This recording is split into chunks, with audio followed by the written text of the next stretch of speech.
Welcome to Nimin Live, the #1 place on the internet to learn about YouTube, network with other content creators, and have an awesome time doing it. My name is Nick, and today we are answering your YouTube questions. But if you're watching this on the replay, I do want to let you know that we do put timestamps down into the description. So if you do have just curiosity about what we might talk about during this stream today, the questions we might answer during this stream, you can go ahead and jump through those timestamps or jump into the description and check out those timestamps so you can see all the things that we talked about, all the questions that we answered. Or if you want to just learn a bunch about YouTube, then you can just sit back and listen, and you'll pick up a ton. But when I say that we are answering your YouTube questions, I mean myself and my brother from the same mother, D. D, what's happening? I'm not doing anything today. Yeah, you're not doing. You're just hanging out. Yeah, especially. Yeah, yeah, you're not kidding. Yeah, we're off to a great start, ladies and gentlemen. I came in guns a-blazing with my microphone out of the way. Yep. I hope everybody had an awesome Christmas. For those of you who celebrate Christmas, I hope nobody received any coal, any blocks of coal like I received. It seems to be like a recurring theme. It does in my house. Is I get like, oh, coal. Wonder what I got this year. Yeah. Coal. A bigger thing of coal. More That's coal. Great. I must have been really bad this year. Yeah. Yeah.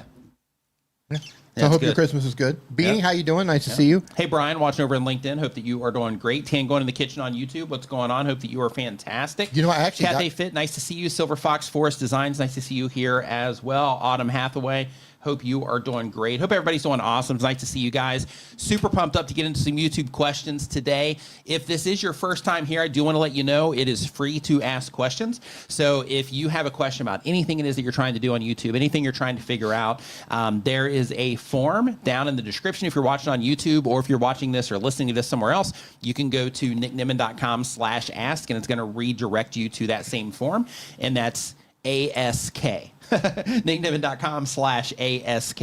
And it's going to redirect you to that form where you can get your question in there, and we will get it answered on the stream here today. Hey, Tish, how you doing? You ready to get into some YouTube questions? Yeah, let's answer the questions today. Okay, here we go. Kathy says Santa forgot me. Oh, Santa forgot. But I can see your little avatar there with your Christmas hat on. Yep. Still rocking the Christmas spirit. That's right. Yep. You're bringing the Christmas joy. Yep. After Christmas, that's all that matters. I'm curious how many people use Nano Banana for the thumbnail updates, because I posted it in my members group on Facebook, and I believe in Discord too. Right. And there were already people that were doing it when I posted in there also, and then I saw a handful of them on YouTube as well. So I'm just curious. Christmas hats? Yeah, so I would love to see Nano Banana data on how many people made a prompt about, just put me in a Christmas hat, for a YouTube thumbnail. So on X, there was a huge trend on X where people were using Nano Banana to show themselves like in their pajamas, a Christmas tree and the presents, everything with like various celebrities. Oh, nice. Yeah, I didn't see that one. And it looked completely real. Oh, nice. Yeah, it's like here I am with with Henry Cavill or Henry Cavill. What's his name? I have no idea. Superman. Yeah. Superman. Yeah, that guy. Like here I am with him, and it's just like. They're both in the matching pajamas, and it's like a living room and the Christmas tree, and it looks so real. Nice. It just looks like a Christmas morning picture. Nice. And yeah, that was great. Jerry, what's going on, dude? Derry X Steins, hope you are doing fantastic. Nice to see you in here. Beanie Draws, what's up, my dude? Hope you are doing great. Nice to see you here as well. SMA Sky, what's going on? So, another thing people are doing also, if you've seen the ones where they're doing the selfies with the celebrities and they go from movie set to movie set. Yeah, those are pretty cool, too. Yeah, it's amazing. Amazing times that we're living in. Imagine where this is going to be in like just another year. Right. Yeah. Just crazy. Yeah, it's absolutely wild. Crazy. Yeah. But hey, before we get into the questions, just a couple things to go over with you here really quick. Very first is we have a sign right here on the front of the desk for the new Creator iPhone app. So if you are a YouTube content creator, this is an awesome app for you. It helps you keep track of the content that you're publishing, helps you come up with video ideas, help you get feedback on your thumbnails. It's a great place to store video ideas. It's also a great place to share content directly from YouTube when you're watching mobile. If you're like, hey, I love this thumbnail, I love this title, and this is something that I might want to reference later, then you can just share it directly into the app, and you can sort, once you're in the app, by all of those different things. It's an awesome experience for you on iPhones and on tablets as well. So if you have an iPad, it works there also. But make sure that you check that out at newcreator.app, or you can look for that in the App Store over in the App Store. D over in the App Store. Yeah. In addition to that, I do want to remind you also, we are down to, I think, about 10 days left, D, on the Tuber School promotion. our pre-launch promotion there. Yep. Yeah, so we've got about 10 days left on the Tuber School pre-launch. So if you are interested in learning how to take your channel to the next level here in 2026, make sure you go to tuberschool.com and check out the information about that. If you join before January 5th, then you're going to get 25% off. Once January 5th hits, then we're taking it to the regular price. So make sure that you do go and check that out if you have not yet, so we can help you with your YouTube channel this year. That's right. Let's get into some questions. Let's answer. Here we go. Let's go. So the very first question here is from Marcie Mayer Maker Grease, and they want channel advice. And the upload cadence for them is 1 time per week or more. They've been on YouTube for a year or more. They do home renovation, upcycling, and acorn flour mill content. Acorn flour mill? That's what it says. Yeah, I'm not sure what's involved there, but we're going to check it out. Okay. And the goal of the channel is connect with others who like what they like. And they say that my videos have great stats, 75% retention at 30 seconds, 50% watch time, but YouTube AI only serves me up to women over the age of 50. I get 1,000 views in the first 26 hours, and then the video fizzles out every time. Please help. So, okay, so a few things that I do want to bring you to your attention in terms of how YouTube's system works is that when people are responding well to your content, YouTube shows your content to more people like that. They test it against other people as well, but for the people that respond to the content, YouTube shows your content to more people like that because you're giving those people a satisfactory experience. YouTube says, hey, who else on the platform would be a good fit for this, right now? And then they'll show it to those people as well. So because of that, when it comes to the, people that are interacting with your videos, it could just be that it's those people that are responding well to the content. And because of that, that's why your demographics on your end say that it is, women over the age of 50, because that's who responds to your content more. So for example, in my case, I usually float between 74 and 76% male viewership on mine. And, same exact thing to where, there's a lot of women that participate here as well. But, a majority of my viewership comes from guys. So it's just, they respond to my content, I guess, at a higher level. So YouTube, shows it to more of them. And when it's showing it to them, they respond, which causes my, stats to look that way. Another thing that I want to bring to your attention as well, and we're going to pull up your channel here in a second, but another thing that I want to bring to your attention is that when it comes to your videos dying out after the 26-hour mark. So when you publish a video to YouTube, hey, Amy, what's going on? Hope you're doing great. Hey, Monique, nice to see you in here. Hey, Tish. But basically, when you publish a video to YouTube, the very first people that see it is the people that are the most likely to engage with that content. That usually comes down to, people that have interacted with your channel before, people that have interacted with your channel recently, people that have searched for at the topic level, people that have searched for, that thing that the topic that you just made that video about, that kind of stuff, right out of the gate. Those are the people that usually see it, the people that are the most primed for that content. And then from there, it goes out to a wider group of people based on how that initial group responds. So if they have a high response rate to it, then it goes out to the next group of people. And those people are people that are also a good fit, but your content might not be a laser targeted fit for those people. And then it keeps going out to, larger and larger groups from there if people keep responding to it. However, where it works against you is if you get a decent response from those people that it initially shows your content to, when it starts going out into wider groups of people, maybe people that have never interacted with your channel before, but the system thinks is a good fit based on, other content they watched, based on, how YouTube has made the connections of your viewers watching certain channels and stuff like that. Then what happens is once your content gets into some of those wider groups, then if they don't respond to it, then what's going to happen is YouTube is going to demote is the wrong word to say. It's not necessarily they're going to demote you, but they're going to prioritize content that is getting a response within those groups. And if you can't keep up with that content that's getting that response, then what's going to happen is your views are going to start tapering off or just completely, flatline. But what you want to look for is you do want to make sure that you are looking at the impressions that you're getting after that period, just to make sure that YouTube is still showing your content to some people. And keep in mind also when it comes to the performance of your videos, like you've had, some videos do well. And that means that those videos, as they started getting into those wider groups, that people kept responding to them at a competitive rate for those groups, right? Now, right now, you mentioned that your let me go back to the question form here. You mentioned that your stats, that you were somewhere around like 75% retention at the 30-second mark and 50% watch time. So keep in mind, when you first publish a video for that core group, it always helps inflate that initial response. So that response, it's decent, but the thing is when you are publishing videos, it's more and more challenging to hold that type of response as your videos start getting shown to more and more people. So one thing that I would encourage you to do is, as your videos start dropping off, instead of looking at your content since it was published or the lifetime, look at it by date range. So be like, okay, on this day, and you can do this on some of your older content. So on this day, how do people respond to it compared to that first 24 hours? And you can start looking at those types of things, and that helps you start being able to recognize when your content starts going out to those other groups and it's not as competitive, because you can see that direct impact in your stats as well. So I would definitely do that. Now we're going to pull up your channel, and we're going to give you some feedback here. All right. So, hey, David Foster in the house. What's up, dude? Hey, David. Buenos dias. Buenos dias.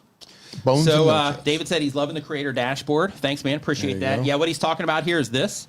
So I have a free browser extension that I put out for content creators called Creator Dashboard. With this, what it does, oops, wrong magnifier there.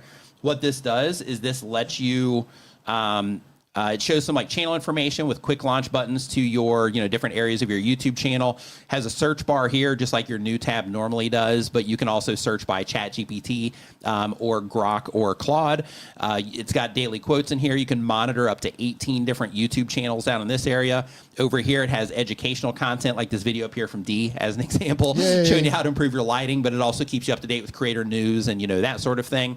And then over on this side, you have a world clock. Up here at the top, you have quick links to anything that you want to link to, and this is all customizable.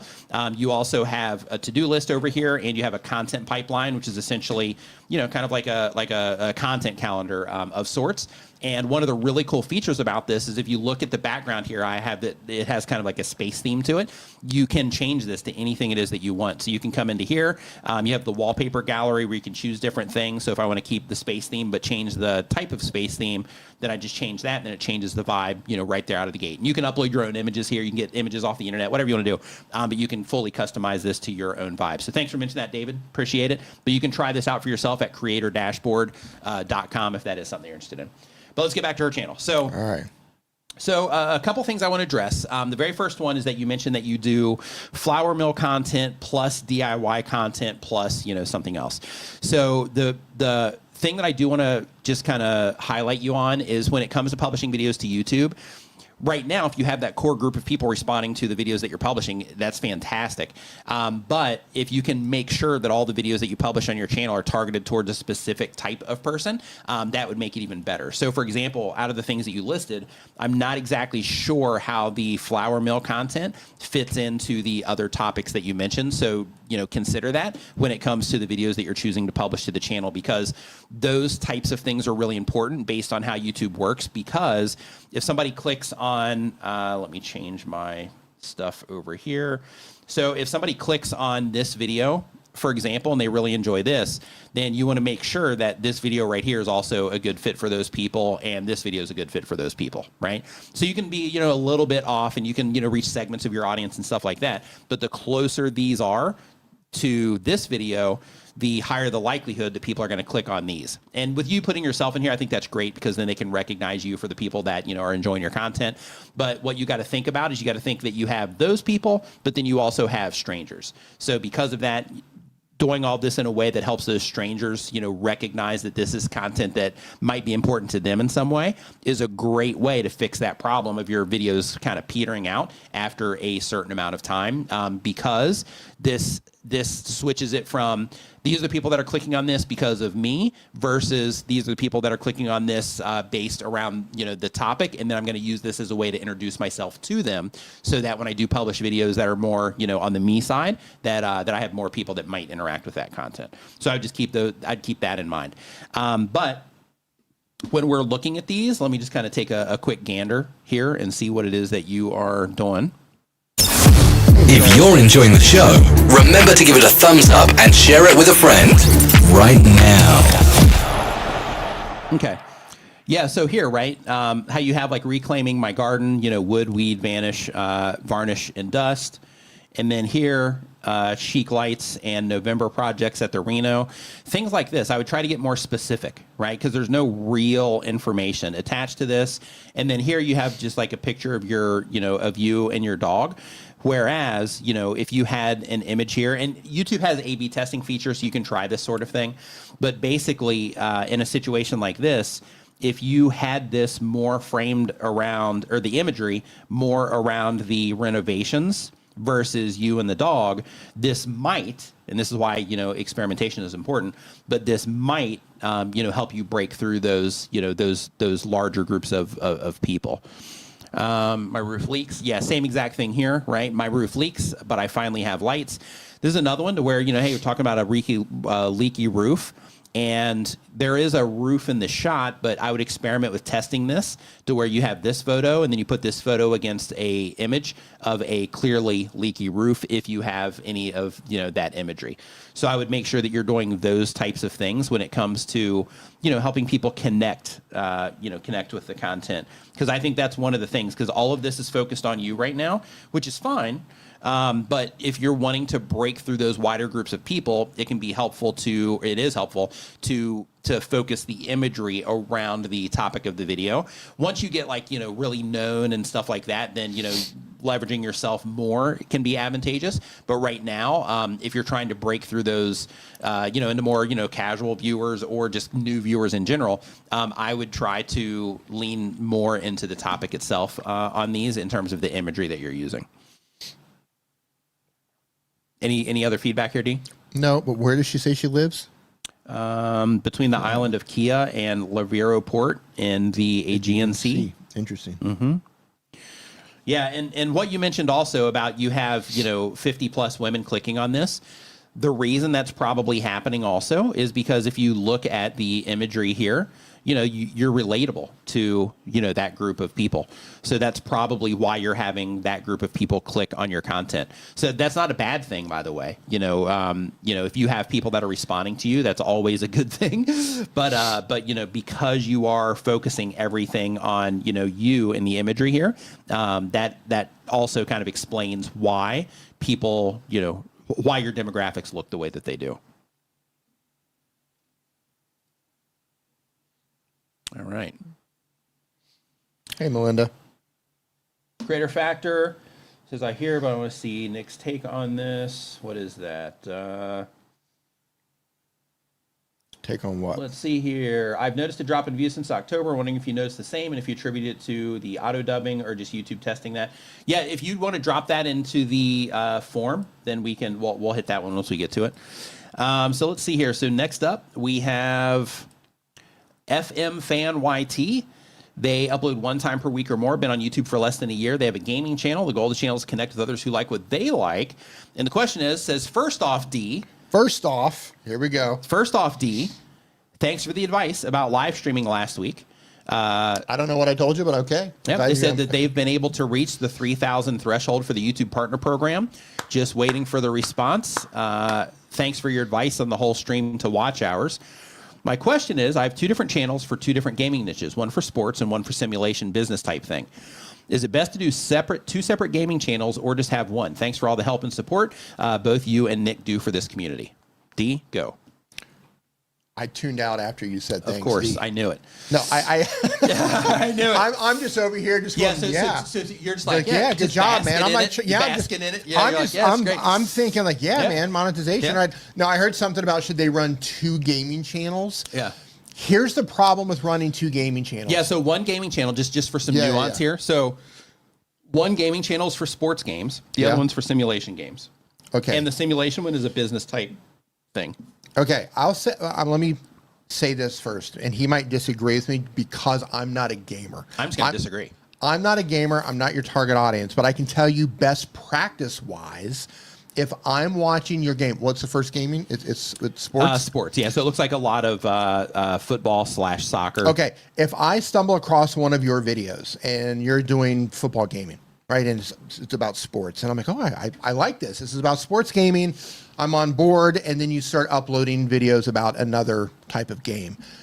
unless I'm also interested in those games, I'm not going to watch them. There's a good chance I'm not going to watch them unless I fall in love with you as the creator, right? But just from a gaming perspective, I probably won't watch those other videos.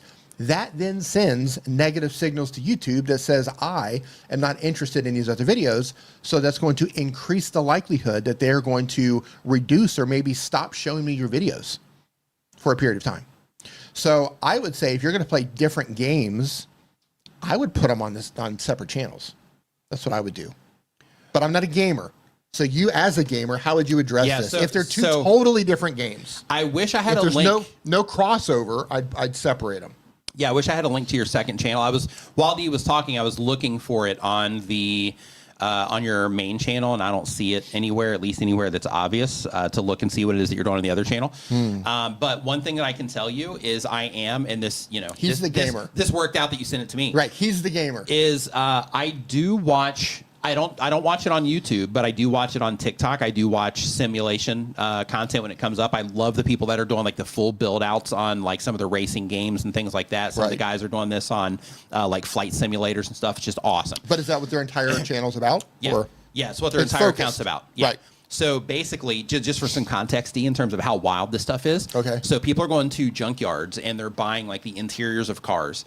They're They're taking them out. They're cleaning everything up. They're building these frames for them. Okay. And then they're where the windshield would be. They're putting like G9s, or they're doing like multiple monitor setups around them. And the angles that they get for this content, it looks like the person's sitting in the car. So when it first pops up, you're like, oh my God, this person's insane. Like this person's flying down the highway doing, like going sideways and drifting between vehicles and stuff is what it looks like. But then it connects to where you're like, oh, okay, it's a simulator, a racing game. It's not like a real thing. But the dashboard looks real. Send me that sometime. Yeah, the dashboard looks real. The screen, like everything outside of the window looks real. They even have windshield wipers. But it's in the game, and the windshield wipers, it all looks real. Like everything about it is awesome. Yeah, it's absolutely fantastic.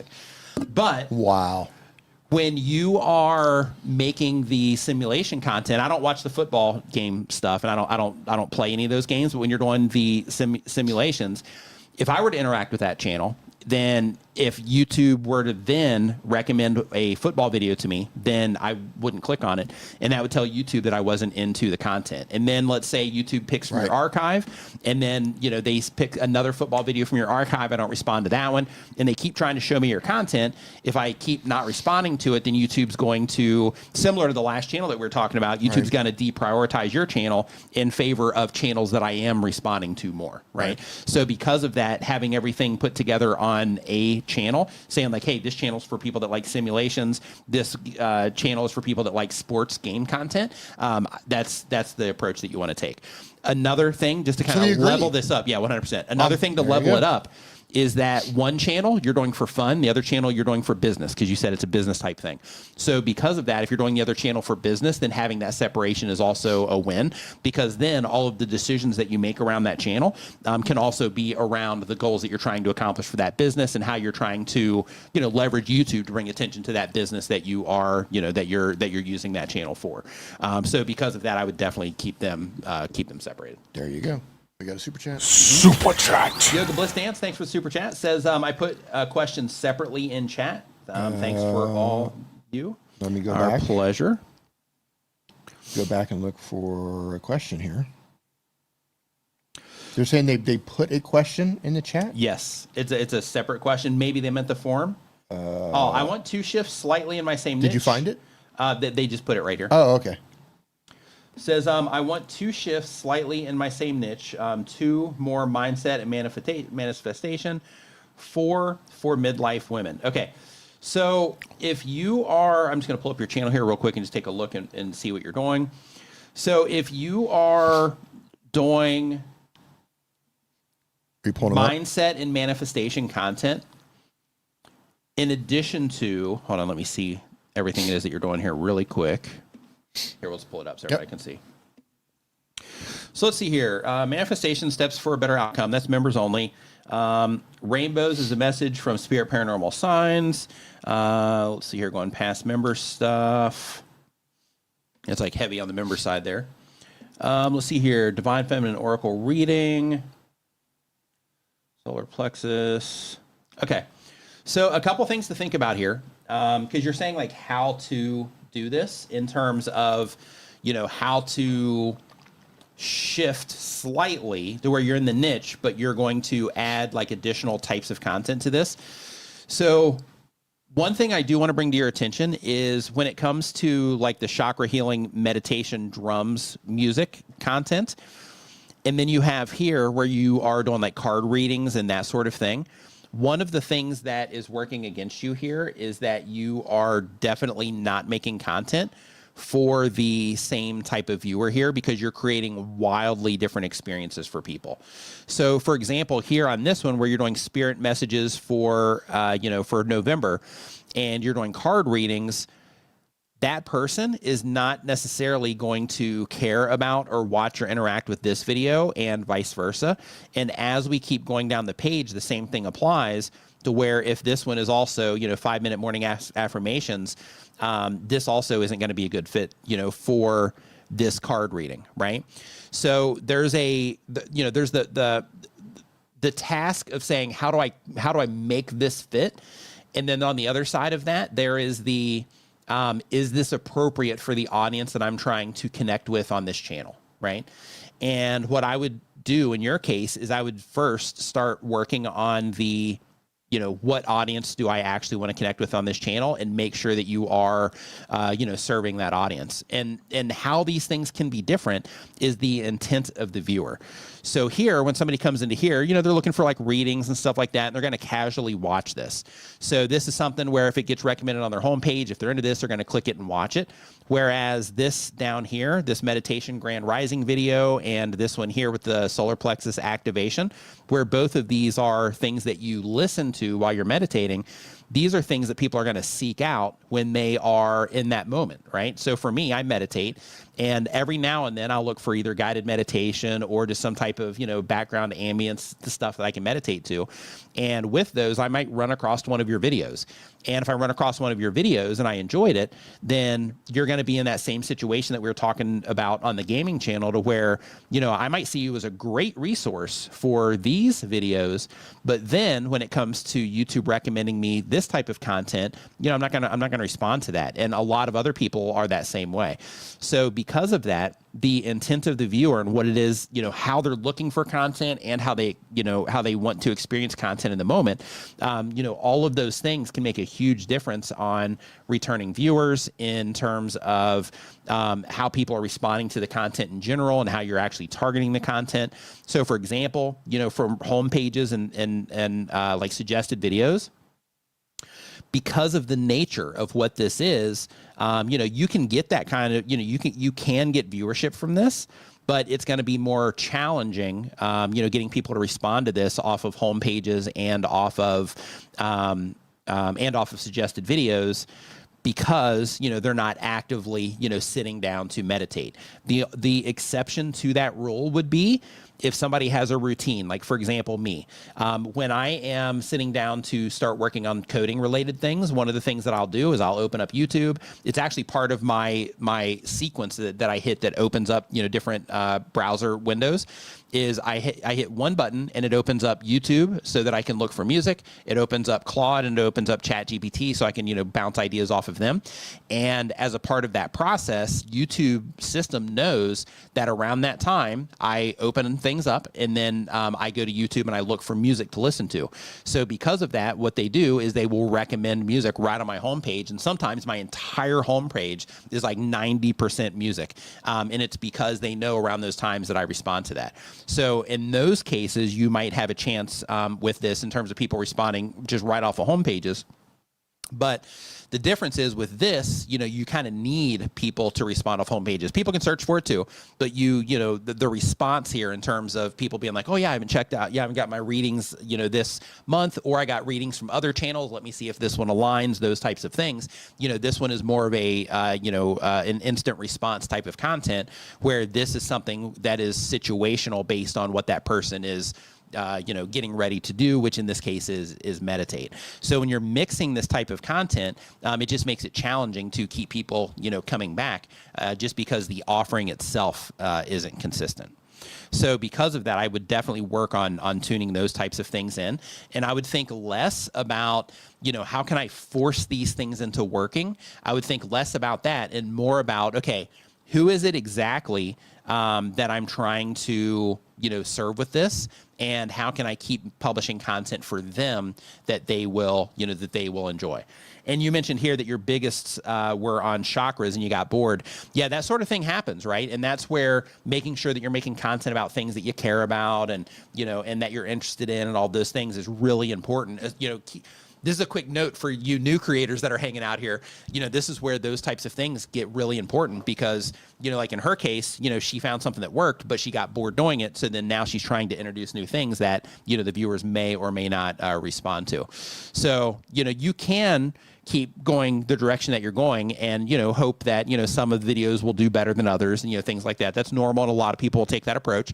But if you were trying to fine tune this, then I would definitely just get super clear on who it is that you are trying to reach with the content so that you can make sure that every video that you publish is going to be a good fit for them. And that if YouTube recommends your content to them, then it's going to be a good fit, right? Because like, for example, like with your meditation music that you do, in your guided meditation stuff, like with these, people can find these in search and they can come in and they can, find them that way. Some people respond to forum pages if the timing is right, but most probably won't. So because of that, just making sure that when you're making these that, hey, because people are going to be looking for these solutions, let me make sure the format is or the content is formatted right for search so that as people are looking for this type of content, that I can increase the likelihood that I might show up there as long as people are responding to the content, and let me take them through an experience that would best meet their needs based on the intent that they have when they're looking for the content itself. So hopefully that all made sense. So really quick, Tube Spanner in the house. What is going on, Danielle? Hope that you are doing fantastic. Super chat. Thanks for swinging by. Merry Christmas and Happy New Year to you as well. Tube Spanner, for those of you that don't know, is a YouTube tool as well. Has all kinds of helpful stuff in there, from like browser scribbling tools to like script writing tools to link and bio tools to a browser extension that helps you in a bunch of different ways for, search targeting and understanding like trends in your niche, all kinds of really cool stuff. Make sure you do check Tube Spanner out when you get the chance at tubespanner.com. I think they actually had I think I'm not sure if it's out yet, but I know that she was also working on a feature that nobody else has as well for how you're linking everything up. But I won't talk about that until I confirm that it's out. But Junkman, thank you for the super chat as well. Says just hit Super chat. 3.5 million views for 2025. Thanks for all the help. High five, fist bump to you for 50,000 subscribers. Absolutely love that. Love it, love it, love it, love it, love it. And then let's see here.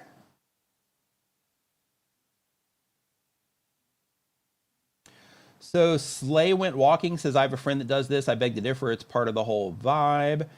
Yeah, so I'm not exactly sure the reference that you're making there in terms of it's part of the whole vibe. If you mean mixing the content, like she's wanting, people to respond better to the content, and when you mix things up on a channel like that, it causes a situation where unless you have a video or a few videos that are driving the channel, those videos underperform. And even if you have videos that are driving the channel, those are the ones that are getting the activity, and then everything else, underperforms in comparison. If that's the reference that you were making. Let's see here, looking through the chat, because I know I saw another super chat come in. Here it is. David Foster, what is up, dude? Thanks for the super chat. Says, based on calf size, I'm assuming Nick meditates on his toes. When I saw them in Starbucks, I felt like I was following Thanos. That's great. Yeah, bringing attention to my calves. Love it. Scrap Pallet Man, what's going on, dude? Hope you are doing great. Diane Dobson sneaking in quietly. I see you there, though. Hope you're doing awesome. Let's see here. I saw a question, too. D will have to find it. He'll answer it. Somebody was asking a question about Tuber School, and it went by. So D will answer that when he comes back in so he can hunt it down.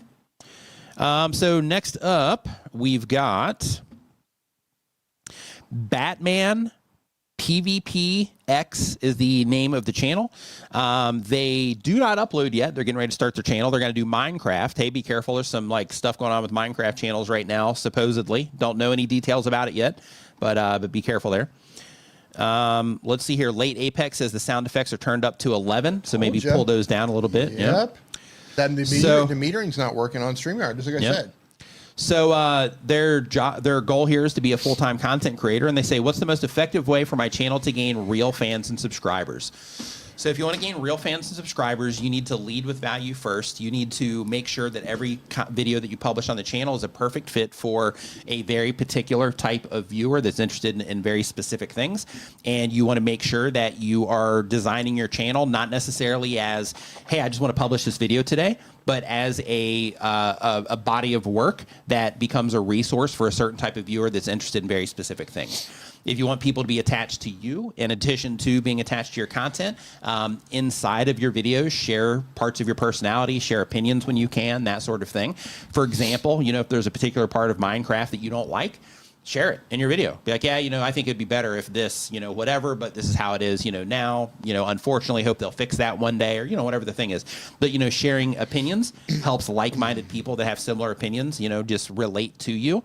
And over time, people where you have a lot of that crossover with, those people will, they'll get to like you through your content, and they'll want to, watch Minecraft content from you specifically when they have the options to watch Minecraft content. In addition to that, make sure that when you are publishing videos that you are always thinking about the viewer first. So yes, make content on things you want to make. Yes, share whatever messages that you want to share, but make sure all of that is wrapped around I'm creating this thing for other people to enjoy. So that has to be the primary focus. And then anything else that I do is going to be within that, right? And then if you focus on those things, publish on a regular basis so that you can, stay in practice, plus keep people recently interacting with the channel and all that stuff, plus apply all the stuff that we talk about during these live streams, then you should do okay. Science-Based Fitness, thanks for the super chat. Hey, D, somebody asked a question about Tuber School. I saw Tuber School in there, but I lost it in the chat here. So if you could. Okay, I'll look for it. Okay. Really quick about things that you can do if you're just getting started. One of the biggest problems I do see with new gamers, I'm not a gaming person, so I'm not your demographic, but I do look at gaming channels from time to time just to see what's going on, right? What's going on. And don't try to copy other gamers. I think you're setting yourself up for failure with that. If you think, okay, well, I have to act a certain way, I need to be a certain level of obnoxious or whatever, you're going to fail. Yeah. Try, and it's hard to come up with your own way of doing things. It's not easy. But I would say the more authentic you can be and try to come up with your own way of doing things, the better off you're going to be. Because there's 1,000,001 Minecraft gamers out there. So don't try to copy anybody. Try to just figure out your own way of doing it, your own way of just being as authentic as possible. Yeah. Don't. And trying to position yourself as something different is helpful too. Like, just because you're new, like I didn't go into that too much, but like, offering something on your channel that's specific to your channel is also helpful. So for example, like if you have certain things that you build in Minecraft, like that could be the way that you stand out, to where if there's everybody else is just on like, hey, I'm Minecraft and I just do these, I just do anything Minecraft. Like you doing something specific in Minecraft, certain types of builds, long builds, fast builds you can do in certain amounts of times, those types of things. Those are things that can position you differently against other people in your niche. So in addition to you and your personality and all that, you can also use that as a way to separate yourself and stand out from the gigantic amount of people that are making Minecraft content on YouTube. Yeah, and I'll say this, and I don't want to say don't do this. But if your idea, it sounds almost like you're getting ready to say, "Don't do this." Well, no, I'm letting them know that this could be, it could be a pitfall. Yeah, it could be a trap. Mm-hmm. I'm just saying it's a trap. It's a trap. If your idea of creating a Minecraft channel is, and I'm going to call it low effort, is just watch me play the game. Mm. If you're just saying, I just want to have a YouTube channel and I just want you to watch me play the game, you have a lot of competition if you do that. There can be value in that, But there's so many people doing exactly that I think it's better to at least get started trying to find an angle to approach it rather than just watch me play. That's what I would say with that one. So Nourish Fit Move says, my question is, how long will the Tuber School program We're going to last? close it down before you get in there. Yeah, we're keeping an eye out for you specifically, and then we're going to be like, hey, no more. Yeah. No. Yeah. So with that, basically the current promotion lasts until January 5th, and then in January 5th, then the price goes up to the regular price. In terms of the actual program itself, that gets you a year inside of Tuber School. So a lot of people will take you through like what's called a cohort, where they'll run you through like like a 1 month program or like a 12-week program or something like that.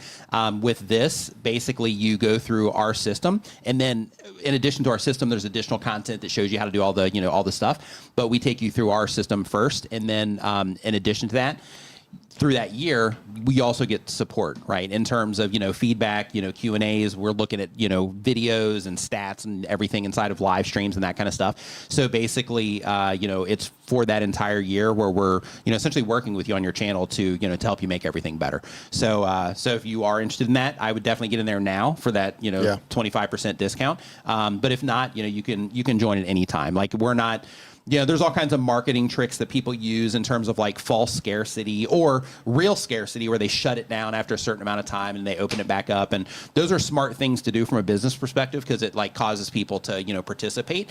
But for us, we're just trying to help people. So because of that, it's not, we're not trying to do like tricky stuff like that. I mean, don't get me wrong. We do have a promotion going, for the pre-launch, but in terms of, like the false, like, hey, we're going to close it, on this day and stuff like that. Like we're not doing any of that stuff. So yeah, so there's that. All right, so next up, we've got Joyful Trails. Joyful Trails, they do bi-weekly content, but on YouTube for a year or more. They do bike trail reviews. The goal of the channel is to have fun. And the question is, I receive offers from brands wanting to send me e-bikes, etc., in exchange for video reviews. I've so far resisted. Should I take advantage of these offers? I don't want to turn off my audience and make them think I'm just making videos in exchange for free stuff. So as a YouTuber, and this all comes down to like your, personal perspective on stuff, right? Hey, Larry, what's going on, dude? Hey. But yeah, this comes down to your personal perspective on things. So it's important to know that when you are making content about things, as long as you disclose that somebody gave it to you, a lot of people are perfectly fine with that. If you are reviewing an e-bike, and people are interested in an e-bike, then they're going to enjoy, they'll check that video out if they're thinking about buying an e-bike because it's on their list of options that they might be interested in. So because of that, they're not going to care, if you got it for free. They're just going to want to know your opinions about it. They're going to want to see the features, all that stuff.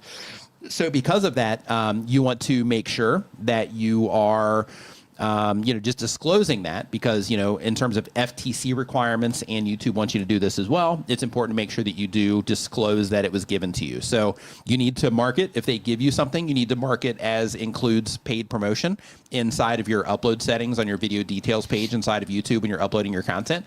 And then while you're talking about it just once, you can say, yeah, they sent me this e-bike and I'm going to, show you blah, blah, blah, blah. You don't have to go into this big, long thing about it. You just have to disclose that they sent it to me. That's it. Right. And then by doing that, you're just letting people know that the reason all these things are in place is consumer protection. So by saying those things and by checking that box, you're letting people know that your opinions on that thing might be biased because they sent it to you. So there might be some expectation involved. So it just lets them know that. But that doesn't interfere with the value that you can bring to the people that are interested in e-bikes. Right. So because of that. Did you mention already about dealing with the actual brand themselves? No, not yet. Oh, okay. So in addition to that, though, when it comes to your audience turning on you or you turning off your audience, I wouldn't worry about that. So as long as you disclose it and as long as you're making videos about things that your audience does care about, which, you say you do bike trail reviews and all of that, then in that case, I wouldn't worry about it with your audience at all. Every now and then, things are going to happen. So, for example, on my channel, right, because you watch my channel. So when I make videos that mention AI tools, I get backlash. In some cases, I get backlash. Actually, in every case, I get backlash, but in some cases, it's worse than others. And the reason for that is because some people don't want You know, they don't want anything to do with AI. They think it's bad for, you know, everything and all that, which is fine. You know, everybody's entitled to their opinion. But for me, you know, I'm trying to serve content creators. And since I'm trying to serve content creators, you know, these are things that people need to know about, and people can leverage these in order to do things better. And it's my job as somebody that helps content creators to make sure that people know about these things in case they don't. So in your case, it's kind of similar to where, you know, if you are making videos, you know, doing bike trail reviews and things like that, just make sure that you're doing it in a way to where you work it into the content that you already make versus, you know, having to make something completely different unless you want to, you know, make something completely different. But just making sure that the content is in alignment. So you do bike trail reviews, doing a review of an electric or an e-bike, that's probably great. You know, hey, how does this do on the trails? Let's take it for a spin. Then in that case, you are still being true to your audience, and you might get some people in the comments that are like, oh, I can't believe you sold out, blah, blah. Like, that's just a natural, you know, thing. But you're not really making videos for those people that don't understand that, hey, I got this thing, and I can make a video about this thing that I otherwise wouldn't have been able to make a video about for the segment of my audience that understands those concepts, right?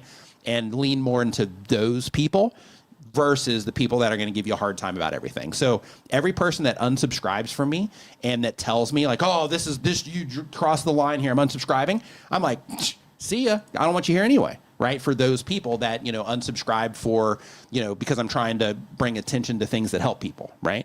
So in your case, I would encourage you to take the similar path in terms of being like, hey, I can bring attention to this thing that a segment of my audience is going to enjoy. Therefore, I'm going to do it, even though I might get a couple of people that, you know, give me a hard time in the comments. And remember that the vocal few do not always, and usually not even a little bit of, they just don't they don't represent the, you know, entirety of your viewership, even though it feels like it sometimes in your comment section. Did you mention the brand? No, go. Okay. Go. Yeah, I was waiting for him to see. If you are taking things, so if they're just sending things to you, make sure you're very clear with the brand that you will give an honest review. Mm-hmm. This is very important because what a lot of brands will try to get you to do is make a commercial for their product. So you need to make sure that you stay in control. You need to make sure that you let them know that you will give an honest review of their product, and they can send it or they cannot send it. Yeah. And you may or may not give a review. Yeah. So don't lock yourself into any particular thing with them if they want to just send you something. Anytime somebody's ever reached out and said, hey, we want to send you this thing, I'll let them know. I may or may not mention it in a video. Yep. I may or may not make a video about it. Mm-hmm. I may or may not speak positively or negatively. Like I won't commit to anything. Send it if you want. Yep. And I think you can also take the approach on like send it, and then, you know, I'll make a video about it, but that video, you know, I'm just going to be honest. Yeah. So, you know, if there's things that I think could be better, I'm going to highlight those. If there's things that I think are great, I'm going to highlight those equally. Right, mm-hmm. Just let them know. Yeah, be upfront about that, because some of them will try to get you to essentially just make a commercial. Yeah, you see that a lot in the tech space. You do. Trinidad and Tobago, welcome. There are a lot of, you know, there are honest tech people out there, but so many of the tech channels, especially a lot of the larger ones, it's one commercial after another commercial after another commercial. I tend to go towards smaller tech creators. If I want to learn about this new thing came out, I always try to find smaller tech creators because I know most of them seem to be more legit rather than the big ones. It just feels like a commercial. I don't like it. Really quick, you talked about AI, and I want to say something. I like it on some of the big tech channels too. Like, I like it because I love how they present some of that stuff. No, it's awesome. Like, in terms of watching it, I'm just like, man, this is like this could be on TV. Yeah, no, it looks great. It looks great, but it's like, you know, it's commercial. Yeah. It's commercial. I want to say something about AI really quick before we move on. I am seeing a ridiculous amount of content being text content and people reading scripts. Oh yeah. That are clearly AI created. Mm-hmm. I want to give a public service announcement to everyone out there who you might be writing community posts or social media posts, or you're using AI to write your scripts. You need to, if you're using AI to do that, which is fine, you need to take what it gives you and you need to humanize it. Because when you use AI, it is painfully obvious that you're using AI. painfully obvious. And I think it's devaluing content rapidly. I'm losing interest in so many like I'll find something and I'll click it and I can hear within 30 seconds, you're like, oh, they're reading an AI script.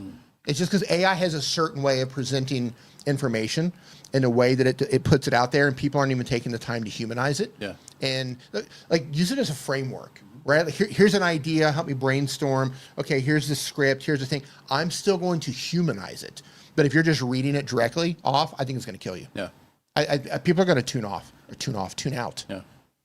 Yeah. Humanize it. Put your flair on it. I think it's better to write your stuff first and then put it in there. Yeah. Say anything I'm missing, any holes that, could be Yeah. in this. Yeah. Like I think that's a better approach than just having it write your stuff. Yeah. But people do it for efficiency. I get it. But But it's terrible. It's just not, I agree. I agree with you. More and more I'm running across it, especially with people scripting. Yeah. And their, the descriptions that they're writing in their Instagram posts and in the feeds that they're, or the community posts on YouTube. It's just instant cringe. Yeah. Instant cringe. I'm like, come on, man. Yep. Like, I agree. 100%. Human. You have to put the human element into it. You have to. Don't be lazy. Yep. Don't be lazy. Don't be lazy. Don't be one of those. Because people can tell. Yeah. Like if you work with AI in any capacity, you can immediately tell when you're using AI. Yep. You can't fool people. So next up on our list here, we've got Toots615. They upload when they have time, but on YouTube for 1 year or more. The goal of the channel is to have fun. And the question is, I've had this account for many years, but not really posting regularly until this past year. Will the algorithm make adjustments, or am I doomed? Oh, you're doomed. Oh, you dude, are. Yeah, listen. like if you look up doomed in the dictionary, you're probably in there like this. We are holding this stream today for the sole purpose of informing you just how doomed you are. Yep. So, yeah. Yeah, you're doomed. No, I'm just kidding. Okay, so if you've had the account for many years, here's what you want to make sure that you're thinking about. The content that you're going to be publishing to the channel moving forward, is that content is it good for the audience that you've already built on the channel? If it's not, then you want to start a new channel. So the whole idea with a YouTube channel, and you can pivot channels, but where you're at right now, because I have your channel pulled up, where you're at right now, I wouldn't worry about pivoting the channel. If you are going to start making a different type of content that you've made in the past, then I would just start a completely new channel and start from scratch. And the reason for that is because, one, every video that gets recommended to people is going to be a good fit for, those people, as long as you have the channel focused around a core type of viewer. In addition to that, you are also going to get some of YouTube's built-in new channel love, where they give new channels extra impressions. They reserve some pages or some placements on YouTube's homepage for new channels and that kind of stuff. So you're going to be able to tap into a little bit of that as well. And Number 3, you're doomed. Yeah, number 3, if you don't, you're doomed. No, I'm just kidding. But yeah, and that'll help the entire process be a little bit easier for you, so that when you are publishing, content, you're just making sure that everything is, in alignment with what it is that you're doing now. Because, if you're doing stuff before and then you're doing something else, then just focus everything on moving forward. And if that means you have to start a new channel, then you're at 111 subscribers. Then in that case, you're going to have to start over and build those subscribers again, but you're going to be doing it from a fresh place with a fresh channel and a fresh mission. So I would definitely start a new channel if you're going to be going in a different direction. Next up, and you're doomed. No, I'm just kidding. Okay, so next up, we've got Slay Went Walking. They upload 1 time per week or more. They're from the type of channel is Jacksonville, Florida hiking channel. Oh, that's cool. The goal of the channel is to connect with others who like what I like. And the question is, my shorts seem to be better performing. I'm leaning into them. And then you say it's all time-lapse hiking, no commentary, just background music. Yeah, that's cool. That's cool. Yeah, if your shorts perform better and you're leaning into them, that's perfectly fine. One thing that I do want you to know is that in a lot of cases, shorts can perform better until a content creator learns how to get people to respond to the other content. So when you are doing, and I'm sharing this, I mentioned this a lot in live streams, but I'm sharing it again just, for the people that haven't heard it yet. So, hey, Ron, what's going on, man? Hey, Ron. So basically, when you are publishing shorts, they just show up in people's feeds, right? And because of that, YouTube actually changes the the way that they display view counts on YouTube Shorts. So you have the public-facing view counts, which are the impressions that it got, which basically means we tried this on some people. And then you have engaged views. So engaged views is the actual view count on those videos, and you can see that in your stats. So when it comes to long-form content, and when it comes to shorts content, long form is actually tracked properly in terms of views equals views, but it's a different experience for people. So when your shorts pop up in somebody's feed, they didn't have to choose to click on that. The topic didn't have to like nail them or anything like that to where they're like, oh wow, this is something I want to check out.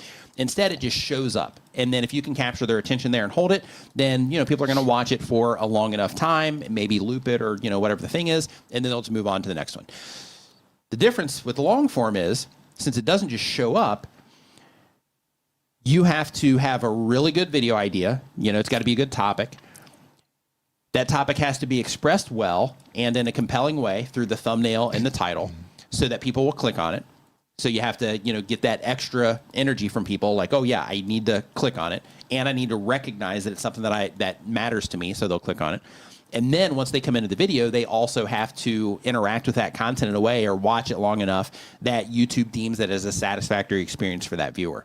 So there's a lot going on when it comes to long form content. There's a lot going on when it comes to shorts too, but you're just removing some of the barriers that cause long form content to be harder. And that the major thing is, if my video pops up and people can enjoy it for a little bit of time, then YouTube's going to mark it as a view. And because of that, it makes it seem like shorts. It makes it seem like shorts are just easier in general, which to an extent they are. But when it comes to getting people to respond to the long form content, that's where you have to just make different decisions around what it is that you're doing so that you can get people to respond at a higher level to the long form content. And he says that I've been on one leg for the last 6 months. Injured shorts are carved out of the long forms. Oh, okay. So you're repurposing. Okay, got it. Yeah. So in that case, same thing. Same thing applies. But yeah, it's good. Since you're kind of laid up right now, then yeah, you are. You're definitely, making the right move there in terms of like, hey, let me put these up here and see how people respond to these. Yeah, it's good. Our big Italian adventure. Looking forward to seeing you in there as well. And if you're making shorts, by the way, make sure you're also putting those on Instagram and TikTok. Mm-hmm. Or at the very least, I know some people are staying away from TikTok, but at the very least, I would say Instagram. I see a lot of hiking content on Instagram and TikTok both. A lot of hiking content. Not necessarily hyperlapse content, but just beautiful scenery, and they just mix it with popular songs that are trending on TikTok, and they'll just be short clips. It'll be like the camera just panning from one, like from the ground panning up to some incredible shot. It might be like 30 seconds or 20 seconds, and crazy views, crazy views of those things. Goodbye Gut is the next channel. They do bi-weekly content, but on YouTube for a year or more. They do weight loss content. The goal of the channel is to make money. And the question is, I'm tired of trying to get a human to review my suspension in Google Ads. Walk me through how to start a new channel without getting banned, or am I screwed for life on YouTube? Screwed for life, buddy. So if you got banned from YouTube, then you are not allowed to have another Google account for a year. Or another YouTube account, for a year. If you are banned from Google Ads, that should not impact your YouTube unless you got, banned from, being able to monetize on YouTube's end. So if you got banned from being able to monetize on YouTube's end, then in that case, yeah, you are just going to have to wait it out on YouTube's side. But when it comes to, Google Ads, if you had a problem there, then just start a new channel and you don't have anything to worry about there. But if you do want a human to look at, anything that's going on there, as long as it's related to YouTube, then in that case, you need to hop on to x.com and at Team YouTube over there. They are YouTube's customer support for situations like that. Yeah. Just so you know, Google Ads also has something similar, so you might want to wrap them into that conversation as well to see if you can get some help on that side. Yep.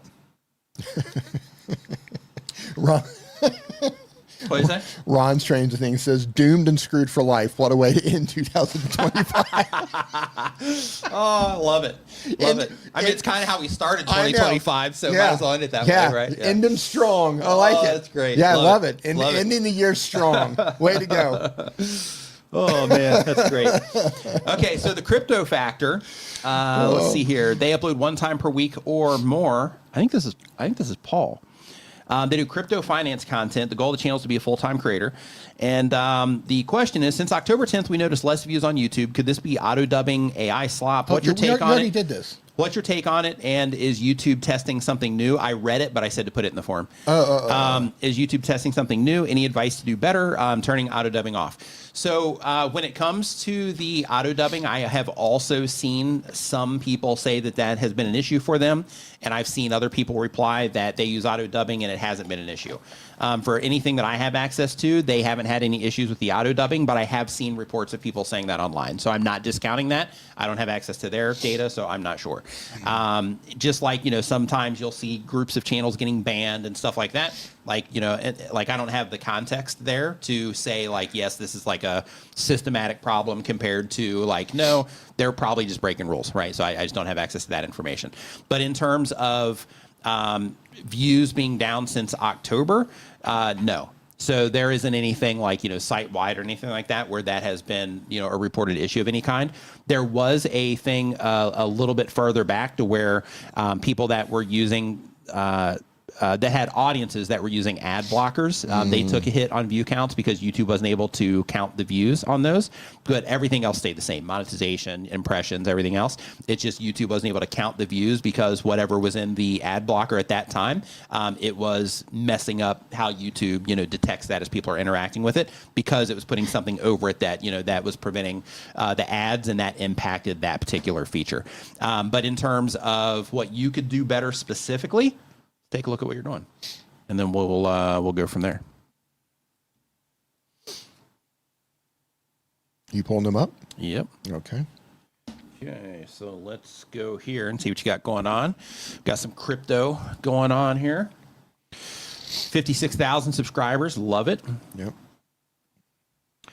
Okay, so the very first thing that I want to bring to your attention, and we're gonna do this the old-fashioned way. So I'm gonna have to go in here and disable one of my plugins and add this one. Actually, as long as we don't do the thumbnail thing, we should be okay there.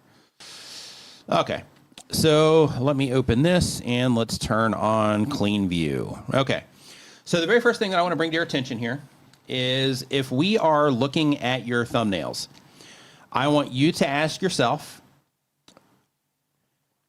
your channel's the crypto factor, where you help people succeed in crypto and navigate the space with confidence. I want you to answer how this instantly and at a glance helps somebody know that this content is about crypto. Right here, what I see first is I see you and I see 2026. Those are the two things that stand out to me with this thumbnail. Keep in mind, at a glance. Yep, at a glance. That's the whole game, right? Because some people will sit there and they'll read titles and stuff. But when it comes to your thumbnails, you want to make sure that you are adding things to your thumbnail, especially with what it is that you're doing, that help people instantly and at a glance identify that the content has something to do with stuff that they care about. Same here, right? You have an image of this device here, which I'm going to guess this is something for like self-custody. But you have, as a gift, stop, don't buy. And you have you, but you don't have the thing that actually is going to help people identify that this is something that they care about, which is, possibly this ledger or whatever it's called. You would have to know what that is before that even made sense. So, like, I don't know what that is at a glance here, and it's covered up and it's smaller. Yes, that's what I was getting at. So basically, because this is small and you have the big X going over it, so it's covered up. At a large size like this, where I'm literally magnifying it, then, it makes a little bit more, like you can see it a little bit more. If you're familiar with exactly what that is, that might make sense. But otherwise, you can't tell at a glance that this has something to do with crypto either. If we move over here, this one does. Nailed. Yeah, this one does. Santa, really, or... Rally. Oh, Santa, Rally, or Bear. So here, same thing, right? You're focusing this on you versus focusing this on things that your target audience cares about. Here, you're getting close, right? So your focus is on Santa Rally and on you, but the thing that actually matters to the people that you're trying to reach is this stuff right down here in the corner, right? So these should be the primary focus of your thumbnails. And this just repeats through everything. This is why. This is another one. So for this, I see your stat chart back here, but the thing that's actually being focused on is you and the text. Yeah, just right? at a glance here, I just want to say, like, the thing that would catch my attention here the most, especially if you're talking about rallies and bears, and all that, I would be focusing on charts, candlesticks, crypto icons, that sort of thing. So as people scrolling, they don't have to pause to figure out what's going on. So the things that I would put it, there you go. Like, that makes a little more sense. But even then, I see growth and I see losing, but I don't necessarily, like, it's not speaking in terms of investment. I'm not seeing like candlesticks. I'm not seeing the actual chart that somebody might look at if they're looking at crypto, right? I would be looking for imagery that your target audience would identify at 3 o'clock in the morning if they've had a couple of drinks and they're just sitting there brain dead scrolling through YouTube, right? So they don't have to, what is that down in the corner? Is that a chart? I'm not sure. No, just immediately boom, boom, boom. Because people identify with It's on me. You don't have to look at the camera. Oh, there you go. People identify with certain imagery. Probably right? better here. So you want to make it as simple as possible for your audience to identify. Again, like you did it with the one you have the Bitcoin imagery in there, but you're talking about rallying and you're talking about charts and all this stuff, but all that stuff is really tiny, right? Yep. I would refocus the focus on what it is you're trying to bring attention to. I love that you're putting yourself in there. Yeah. And the text is big, but I'm also really big on imagery. Yeah. So if you're going to use that sort of imagery, and you do offer some of it, Yeah. but I would make sure all of it is like super clear. Yeah, like with this, Yeah. the thing that stands out is the Bitcoin logo. Right. Right, because the color stands out, right? The urgent says like, hey, this is a serious message. You for the people that already know you. Right. But the Bitcoin stands Identifier. out here. Right? Immediate identifier. So that means that your core audience can respond to this. Your casual audience can recognize that it's you and come back into this. And also new viewers that have never interacted with your content before, they can instantly, at a glance, identify that this has something to do with Bitcoin, and they can decide to click on this or not. So yeah, so right now I would focus on those things. And Scale Train Station also mentioned, like you have your. Go ahead. also mentioned something as well about now that Christmas is over, going through and taking out the Christmas, stuff. So unless it was very time sensitive, then removing those types of things because now that that season's over. Yeah, you're doing it with some of the thumbs. Mm-hmm. I would just make sure all of them. Yeah, all of them has it. Mm-hmm. Yeah, I would definitely keep all of that in mind because those are the things, right? Like, like if you go to a homepage on YouTube and, you're looking at the content here, the stuff that helps people instantly identify it's something that they care about, that's the stuff that's the way that you connect with viewers on homepages through the imagery that you're using, right? So you definitely want to make sure that you're doing that. I mean, you can see as he's scrolling through here, like, right, as he's scrolling through, you just like glance into stuff for just a split second, not even a full second. Nope. You're getting milliseconds that you're just scanning stuff, looking around. So let's see here. So next up on our list here, Roberto Blake in the house, Hey, Sith Lord of Roberto. YouTube. What is going on, dude? Hope you had a great holiday. Roberto mentions that crypto and Bitcoin is the strongest signal you can send to hit audiences that send to this audience that the video is something that they care about. Yep. 100%. Let's see here. So there was that. And then next up, by the way, if you are just joining us, we are talking about all things related to YouTube. So what we're doing right now is we are answering YouTube questions. So if you have a question about anything that you're doing on YouTube, there's a form down in the description where you can put your questions and we will get them answered on the stream here today. It's completely free for you to do. So if you have any questions or need feedback on something, go ahead and get your questions down there. So next up, we have Love Nesters. Love Nesters, they upload one time per week or more. They are doing it to have fun. And the question is, I need help with understanding analytics. What are the realistic percentages to shoot for in click-through rate, video completion, and watch time after the first 30 seconds?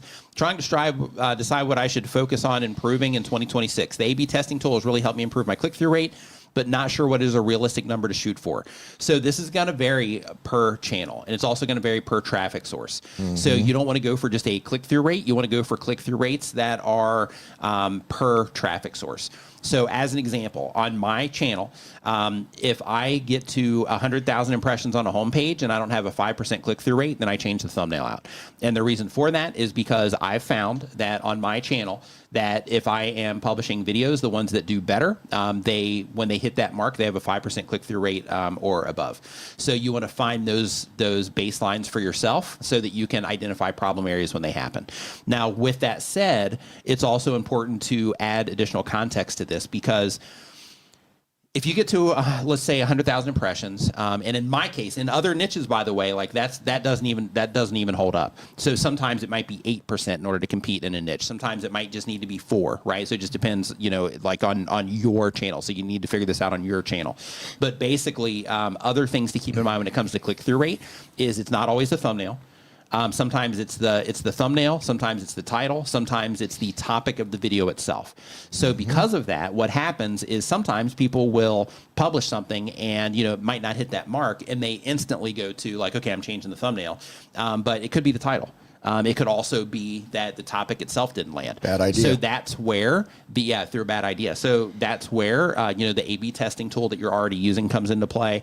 And also another thing that you can do when it comes to your first 30 seconds is don't just look at it through. Try to get like 75% or higher in that first 30 seconds. If you want a number to go after, 75% or higher is definitely the move there.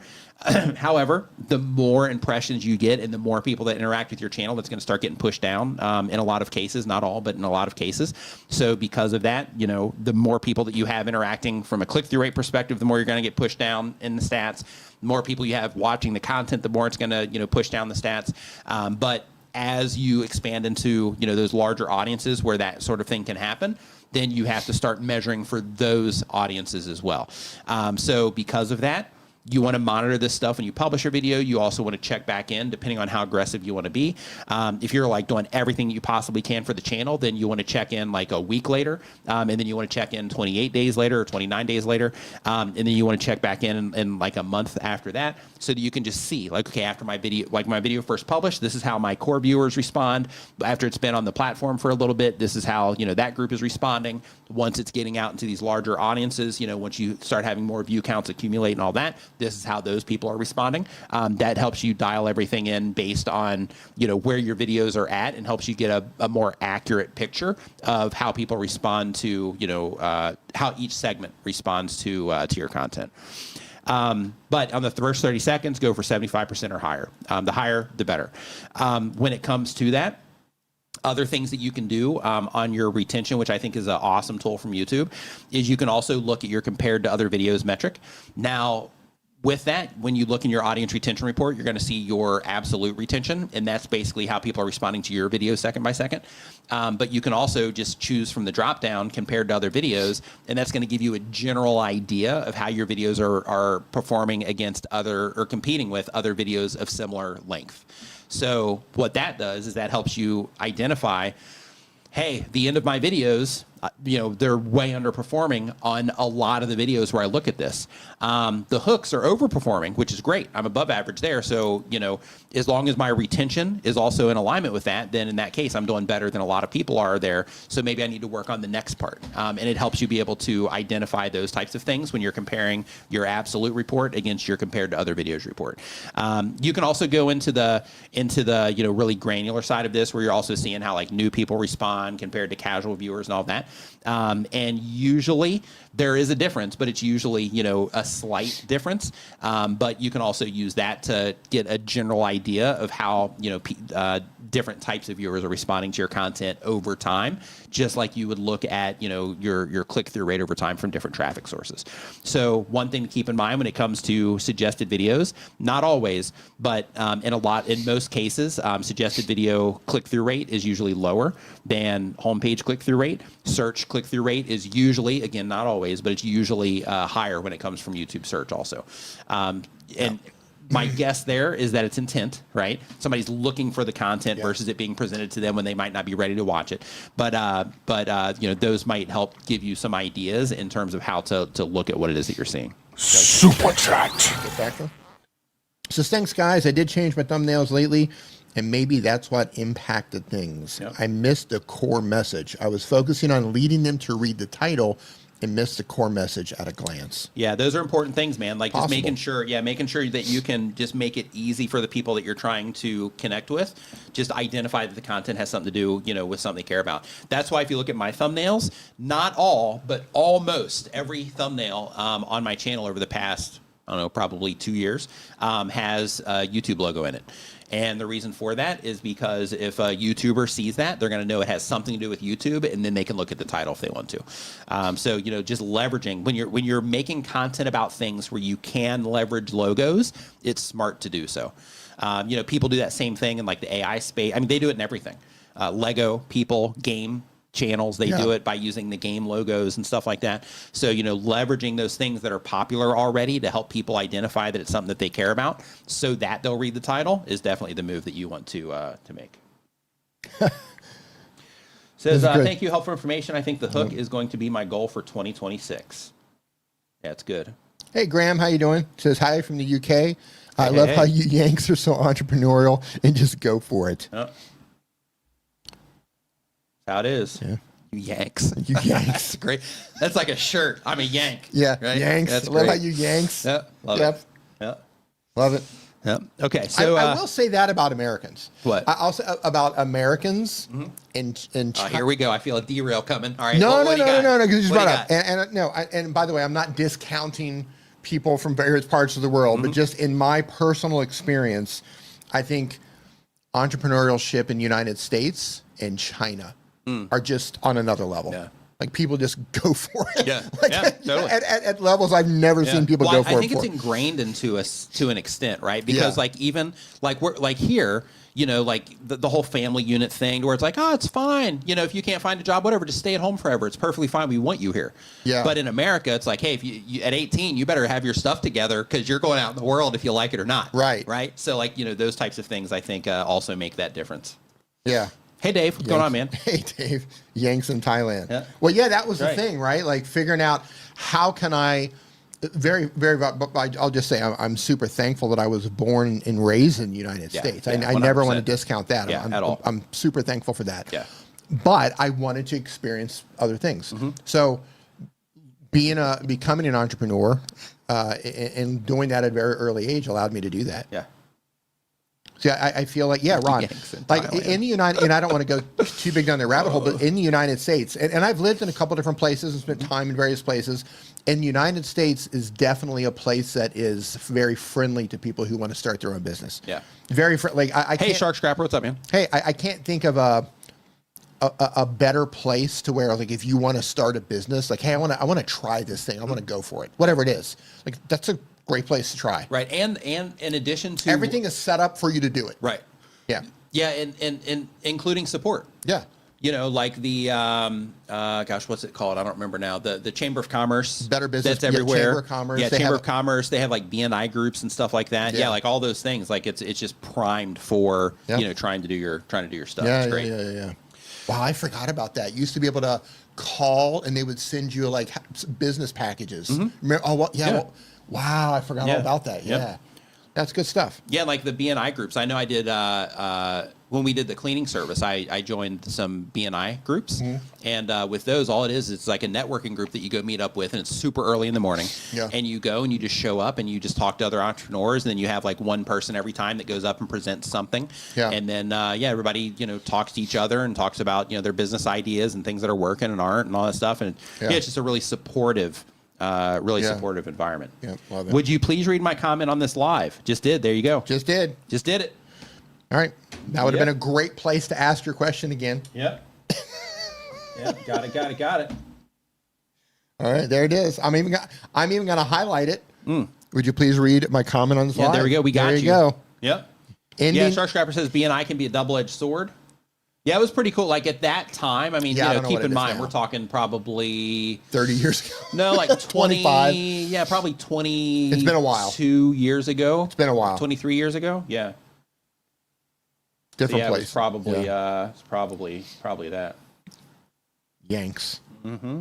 I've been called a Yank in a long time. I know. I love it. That's great. Yep. So next up, we've got Reformed Rev C. They upload 1 time per week or more. They've been on YouTube for 1 year or more. They do religious teaching and coaching content. The goal of the channel is to teach others. And the question is, how do I resolve a YouTube has disabled your live stream ability from YouTube? My daughter, 8 years old, live streamed to my channel while we were driving and it got a strike. There you go. But I still cannot live stream. They took the video down, but I still cannot live stream. So yeah. Hashtag doomed. Yeah. No. In terms of resolving that by having a kid on the stream, That's a tough one. yeah, I'm not sure because the channel, if you don't have it marked for kids and you have a kid on stream, then, that can trigger that. You're not the first person that, that has left that message. That's definitely something that does happen to people. Team YouTube, so maybe. the solution that I would try for that one is reaching out to Team YouTube and see if they have a resource that they can send you to, or to see if they can get you taken care of directly. Because they might be able to handle that for you. But keep in mind, if you had a strike, though, the strike itself is probably the thing that disabled your live streaming ability. So reaching out to Team YouTube isn't going to, fix that strike. So, I mean, it could. But if you lost your live streaming ability because you got a strike, which happens when you get strikes, then in that case, you're going to have to wait that 3-month period out in order to live stream again after that strike goes away. Because they only stick on there for 3 months. And also make sure during this time that you do not, just as a quick thing to share with you, make sure that you do not try to circumvent this restriction by going to another YouTube channel and streaming from there and sharing it in your community feed saying, hey, come find me over here. Yeah. You'll get your entire channel banned if you do that. And you won't be able to have another channel for a year. So because of that, just, kind of deal with the ban and don't try to, circumvent it anywhere. Yep. Yep. And keep your daughter away from that live Yeah, away button. from the camera. Yeah, away from the live button. Yep. Yeah, that's See a here, tough so one. Crypto Factor says, to show everyone here how important thumbnails are and how valuable these streams are, scroll down, and that's when my videos started getting less views. We are talking a big difference. Scroll You're talking down. about where you changed your style of thumbnail to where you were more focused. Oh, getting more views. Interesting. Scroll down on his channel page. Got it. Updated Got your it. thumbnails, Yeah, nice. lost focus, Yep. views went down. Interesting. Yep. Nice. Yeah. Yep. Yeah, it's funny, man. Like when it comes to those things, right? Like it's tough for us sometimes as content creators when we're in the trenches to see some of these things. Yeah. Like, because we're just in motion, right? Making videos, making thumbnails, and we're just like doing the thing. And unless we stop and we're like, okay, is this a good fit? Are they going to be able to recognize this? Like, unless we ask ourselves those questions, it's really easy to just kind of lose sight of those things. Just over the last week, I've looked at 2 YouTube channels. One of them had 100 and I think he's sitting somewhere around like 130,000, 140,000 subscribers on his channel. But very obvious stuff that, he's an experienced creator, does, well with a lot of his content. Very successful. Very obvious things when it came to his thumbnails, and with him just being like super niche down versus, trying to be a little bit more wide within his niche and making content about things that you don't have to be a specialist to understand, those types of things. And the other one was making obvious themes that were working. So for example, this one has, I think it's 100 and what was Leon's channel? I think he's got like 120, I think, maybe. And anyway, with his channel, very obvious themes that were working for him, but he just couldn't see them. And those themes, just to share, they are leveraging celebrities. And basically every single video on the channel that leverages a celebrity has at least 10,000 subscribers, with the exception of one that's new that's got like 9,700 and something. And then all the videos that don't, not all of them, most of the videos that don't, they underperform in comparison. So, you know, when you find things like that work on your YouTube channel, it can be really helpful to just lean into those things and say, people are responding to this. Is there a way that I can theme this out so that, you know, I can make this a repeatable thing that people respond to? And people do this to such an extent, and it's so effective. Like, for example, you know, there's some channels that talk about YouTubers, for example. Some of those channels, all they do is they have a photo of a YouTuber, and then they have like, it's over, or they're finished. Picture of like Ryan Trahan. Right. It's over. Right. Officially done. Yep. And people respond to it, and they're like, okay, locked into this. And then they just do creator after creator after creator after creator, where they just do that, and people will respond to it. So using those things that work and just continually using them, you know, it's a really, really smart move. But some of those things, though, I got off track there, that, you know, when you are publishing content, you're just in the trenches, you know, it's just hard sometimes to see some of that stuff if you're not actively trying to see it. So, you know, make a note if anybody's taking notes to, you know, to make sure you're asking yourself about, you know, if it's a good fit for your audience or not, because, you know, those are the things that, you know, that are going to make a difference. Yeah, it's easy to miss out on simple things. It's always good to have somebody, I mean, coming to these streams, right? Hey, carry this for a second. Yeah, it's, whoa. That's not on. I don't know why that's not on. All right. Is it turned on over there? I'll get it right now. It was on. Is it on now? When I sat down, yeah. How weird. Did it turn off? Yep, let me zoom in on you here. No, it's not coming through. Is it plugged in? There it is. It's coming in now, I think. No, it's not plugged in. There's another plug on the ground. See, last week. Okay, talk. Yeah, last week I forgot the camera. I took one of the cameras home, and this is the camera. We just switched to camera number 3, so it would be my camera. There it is. And it wasn't plugged in. Camera was turned on. It was not plugged in. But yeah, it's great to have, call them accountability partners, or just somebody to bounce ideas off of.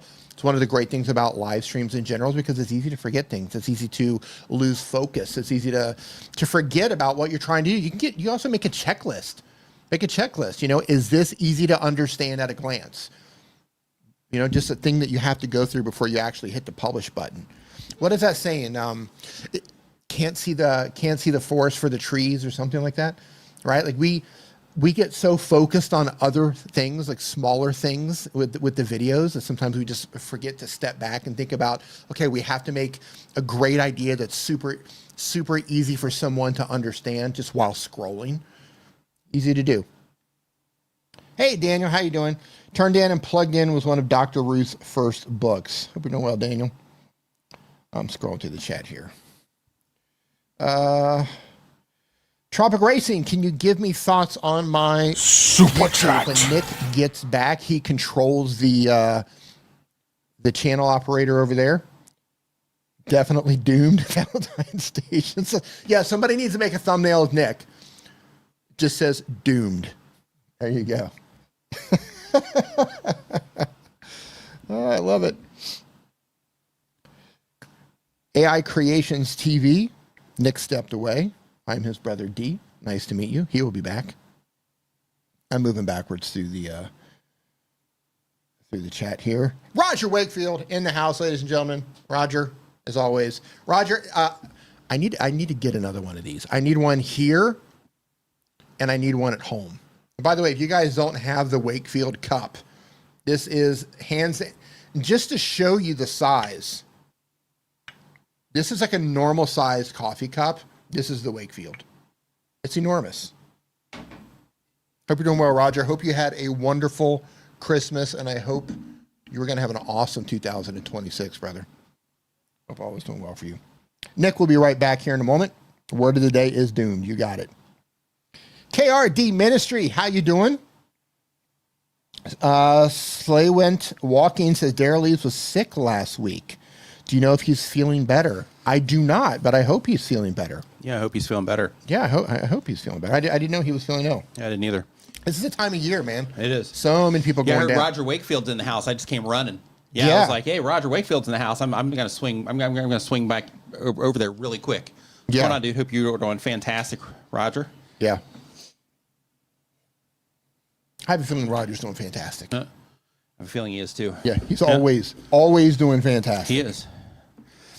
So next up on our list here, we have really quick, American English with Brent. While you were gone, we got a super chat from Tropic Racing. It says, "Can you give me your thoughts on Daniel Matal, what's going on, dude? my YouTube channel? I think I want us to take a gander. Yep, I'll give you a quick look here. Take a peek." Okay, let's see what you got Tish going says on. size doesn't matter. Well, you know what, Tish? I beg to differ. Look, Thanks, Roger. Look, Tish, at this. Yeah. Look at this, Tish. Hold on. We're going to get to the channel in a second. Tish, size matters. Look at this. Look at the amount of beverage. The volume. Look at the pure volume that you can hold inside of the Wakefield versus my standard cup here. Yes. Easily 25% more Easy. beverage. Easy. All right. Pull up that channel. All right, so Tropic GT. See what you got going on. Oh, nice. I think they are doing like simulator stuff. Maybe. Oh, cool. Okay, let's see what's happening here. Full send. You're using the car imagery here. I think all of that is fantastic. On the car side, if these are specific games, it looks like they are. You're using the logos too, so I think you're doing the right thing there. Also on those, can I win in pole, clash, race, mass ultimate? Cool. So a few things, just because you're not just getting started. You got almost 700 videos on the channel. Holy moly. Wow. Hold on, let me kind of go back. I got to see the oldest here. Okay, so here's the thing. You've published almost 700 videos on your channel. You're running just a little bit over a subscriber per video on the channel. That's a lot of videos. So I would definitely look into the content itself. Because I think, in terms of the packaging, what you're offering, all of that, seems pretty clear to me in terms of this being, car-related content. So I think the imagery that you're using and stuff is okay on these. How long have they been uploading? One thing that I would take note of is that right here you have this one on the honest review of the Thrustmaster T598. And then up here you have another Thrustmaster T598 video. Comparatively, looking at the other videos that you've had on the channel, those two videos are the highest performing videos that you've had on your channel for quite some time, with the exception of this one that's also about the Thrustmaster. I know you don't want to just make videos about the Thrustmaster. So I'm not going to tell you to do that. Most of it is streams. But what it is that I am going to say is, when it comes to these Thrustmaster videos, they seem to do okay for you. So I would put these into some sort of rotation if you can on your YouTube channel, where you're talking about this. Maybe also review some other things that people would also enjoy that are similar to this. I would just consider that. You don't have to, but that's just something I would consider if you're trying to get more activity on the channel in general. But obviously, you are, a racing channel, but people are responding well to this. And when you find things that people respond well to, being like, hey, I'm going to, make some more of that, make sure that I have these as a regular part of my upload cadence. That's a good move to make. And then here, how to adjust camera settings and the HUD and more. So this is help content right here, which is good when it comes to publishing. So you have your fun content where you're actually playing it. Here, you're actually helping people with something, so there's unique value here. And then up here, it didn't seem to work for you here. But up here, you're doing a review, which is also, value-based content. And then the other things that you're doing seem more, it's based around the game that you're playing, and basically them just watching you play the game. So because of that, one thing that I can just see, and this is just at a very quick glance, is that, people are responding to this content that, adds value outside of the entertainment content. So because of that, I would consider, leaning into that more if you're trying to, get more out of the channel in each video that you upload, since you've uploaded, almost 700 videos so far. I would at least work those type of things in as part of your regular upload cadence, just to, keep everything moving at a little bit higher rate. And then hopefully, since you are making content about things that have a direct crossover to the other videos that you're publishing, you can use these videos as a filter to collect people over time that will also be a little bit more interested in these as they get to like you through, know you and like you through this content here. So I would definitely lean into those sorts of things. But for these other videos though, where you're just doing the games, I would look into these videos and look for things like, okay, when I'm here and I'm doing these loadouts, right? Look in your retention for this information and do this on every video to where like, okay, when I'm doing these things where I'm actually designing the car, how do people respond to this in my audience retention compared to how do people respond when I'm actually, you know, playing the game? I would look for those types of details. In addition to that, every game that you play, I mean, you are theming it around something like here, Project Motor Racing is a mess, deep dive, honest review. So you are reviewing this, but I would also try to do, you know, fun challenges in terms of, you know, trying to do it in certain amounts of time and, you know, things that other people that are into the game would appreciate so that you can, you know, start collecting, you know, those types of viewers around the content as well. But really, the thing that I would lean into hard though, if this was mine and I was trying to grow it, I would be like, okay, I'm going to do a lot more of this type of thing because this is what people are responding to in terms of the reviews. And I'm also going to, you know, share tips with people on how to do different things in this game. So as part of my content strategy, I would mix in, you know, the review content at a certain upload cadence. And I would do the tips and tricks around the game at a certain cadence. And then I would do the let's plays where you're, you know, taking people through different parts of the game like you're currently doing at a certain cadence too. And I would focus on really those three pillars of content for this channel. That's what I would do. You know, it's your call, but that's what I would do if this was mine and I was trying to grow it. 77 views. Just as a heads up too, the shorts is also a really good way to bring attention to, you know, you playing this game. So, you know, if you are trying to, you know, lean more into the Let's Plays, I think it's smart that you're uploading these shorts here because as people enjoy these, you know, over time, some people will, you know, trickle over, which is good. Let's look at your live streams. Yeah, so here with like this, and like if you are going to put the icon on here and put the live, once the live stream is finished, just take that off. In addition to that, yeah, where you have like, let's try the demo first, huge update. Super smart that you're doing update videos when they drop updates. Let's try the new PNR update. Races are done. Okay, so it looks like some of these are updates. Let's do Monza.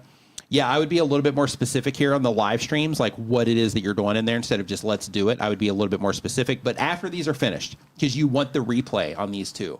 So live streams are amazing for being able to, you know, bring attention to the thing while it's live. But in a lot of cases, you also get activity when the live stream is finished.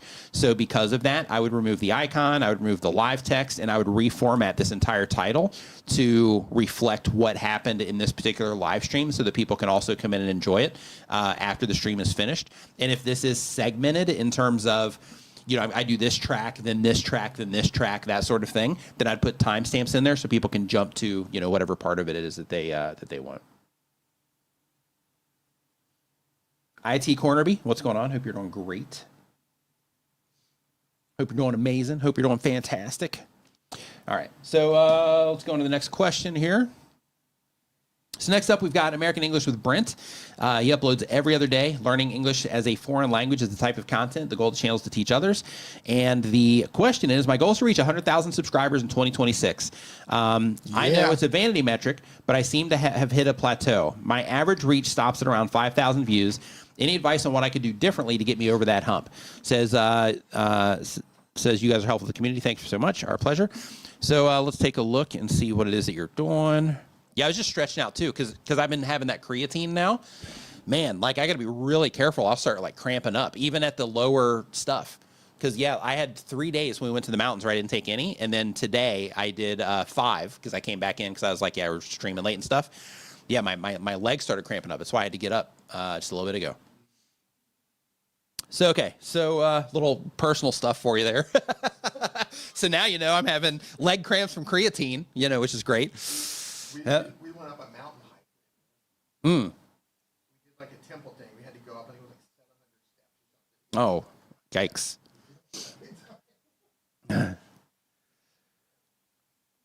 Okay, so American English with Brent. Okay, so let's take a look at what it is that you're doing here. So the very first thing that I want to bring to your attention, man, is that right here. Let me turn this plugin off. There we go. Okay. So with content like this, right? Trump gave Christmas present to a nasty group, English with the news. So I get what you're doing there in terms of, let me share the, the news and then make the English references within that. The downside of something like this, though, is that when you are doing like, Trump gave a Christmas present to a nasty group, is you're also going to pull in other people on this one because it looks news-ish. And because of that, you're going to pull in people that don't care about, learning English at all. So because of that, I would just be careful with this kind of thing because you can get it to the point where you're growing like the wrong audience around the channel. So I would just be really mindful about that. But it looks like you're actually doing that a lot. English with the news, English with the news, English with the news, people forced to flee. So it looks like that's your thing now. Yeah. So yeah, I would just be super careful with this because the risk that you run here, have you been doing this for a while? English with the news, speak better English, the Trump rally giving, yeah. So like you're getting views from this, which is great. But yeah, I think that you're really putting yourself at risk here of building this out for the wrong audience. Like you might end up in a position to where if you start focusing more on lessons, that this might, that you might end up, causing some issues for yourself here. Just because this one, right? And you know how we always talk about thumbnails here. So like here, where you're talking about, the war crimes in Venezuela. So like in this one, people are going to click on this. Some people without even like reading the title, right? Like, yeah, you've been doing this for a while. Like it's working, it's growing your channel and all that stuff. But I'm not sure, like if you are doing this for coaching purposes and all of that, which I'm pretty sure you are. Yeah, tutoring with me. I would just be super careful with this and I would track. Yeah, you are. So I would definitely track these. So a friend of mine is actually building a tool right now. By the way, there's other ways that you can do this, but a friend of mine is building a tool right now where it helps you track it assigns a link to each individual video on your channel for each individual thing that you're bringing attention to. And then you can track which videos specifically drive conversions into whatever it is that you're bringing attention to. So once that's available, I'm sure I'll talk about it here in the stream. So keep an eye out for that. But one thing that I would just be concerned about here is if you are, doing this for the sake of selling the coaching and helping people learn English, that this just might be bringing the wrong crowd into this content. But if you're just doing it for the view counts and to make ad revenue, then in that case, what you're leaning into here is good. Because, in this case, you're able to, get some people in here that are going to see that it's a way to, learn the language. And then, you're going to get other people that are just in there for, the news itself. But other things that I would do too is I would look in here because I'm not sure exactly how this is formatted, but I would also look because I'm not sure if when you are putting this together, I'm not sure if you get to a certain part in the video and then you're like, like this is what's happening. And then this is how you say this in, English or in another language or whatever.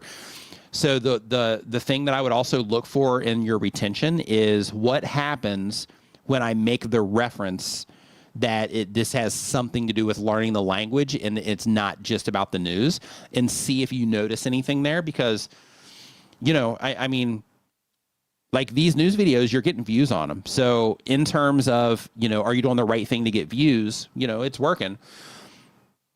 But for me, based on, what it is that you are offering up here in terms of being the English teacher, I just think you're running a risk there in terms of hurting the conversions if you are trying to, if you're using this for business purposes. But if you're just doing it for views, then in that case, leaning into this is perfectly fine. And you might end up in a position later where you're just covering the news and you don't even have to do the English, part.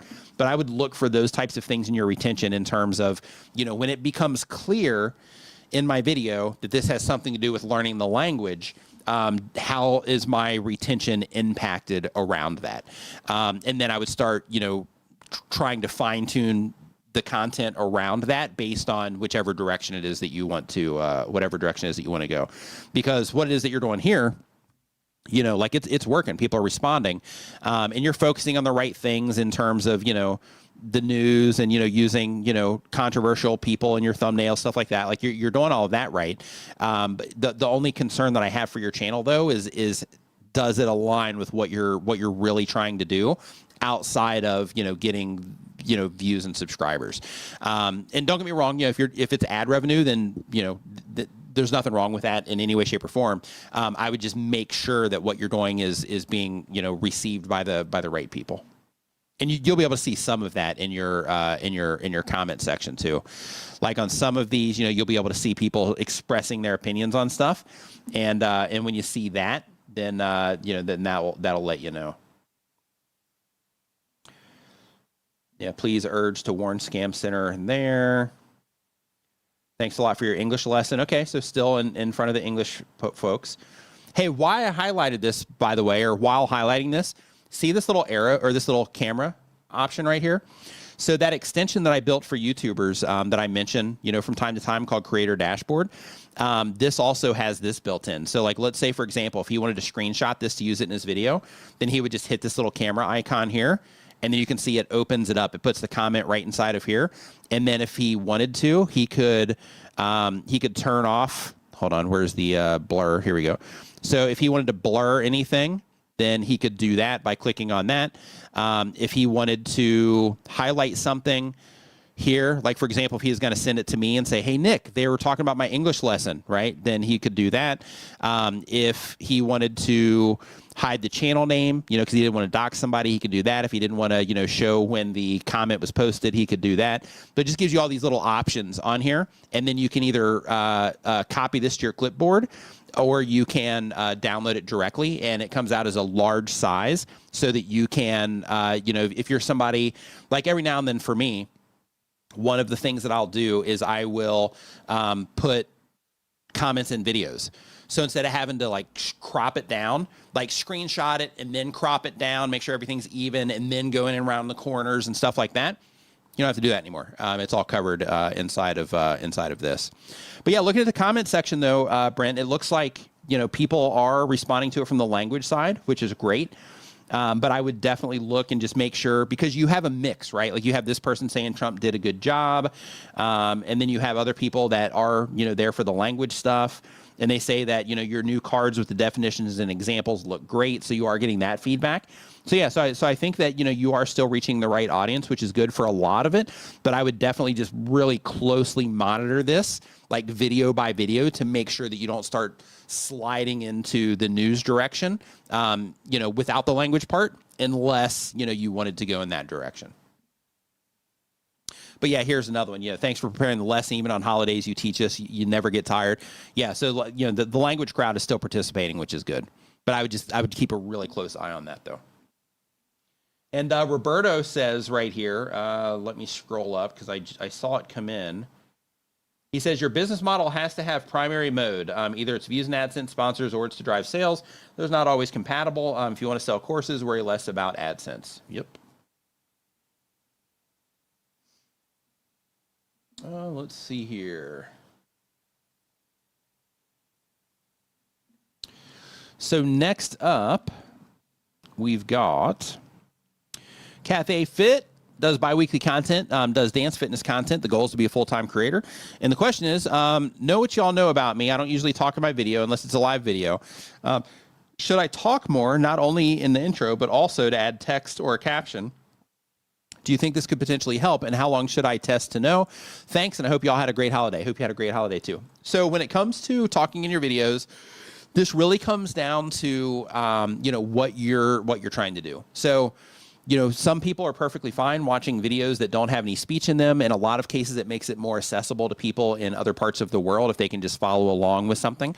So there's a lot of creators that are really big because they create these experiences for people with no language attached. So then they can be enjoyed by anybody in the world without having to understand the language itself. So because of that, there are advantages to it. But if you start adding text in your videos and things like that, then all that falls apart. But, you know, but you can absolutely kind of widen things out by not having not having spoken word in there. However, with what it is that you are currently doing, I would, if it was my channel, I would try to, you know, build up like a relationship with some of your viewers.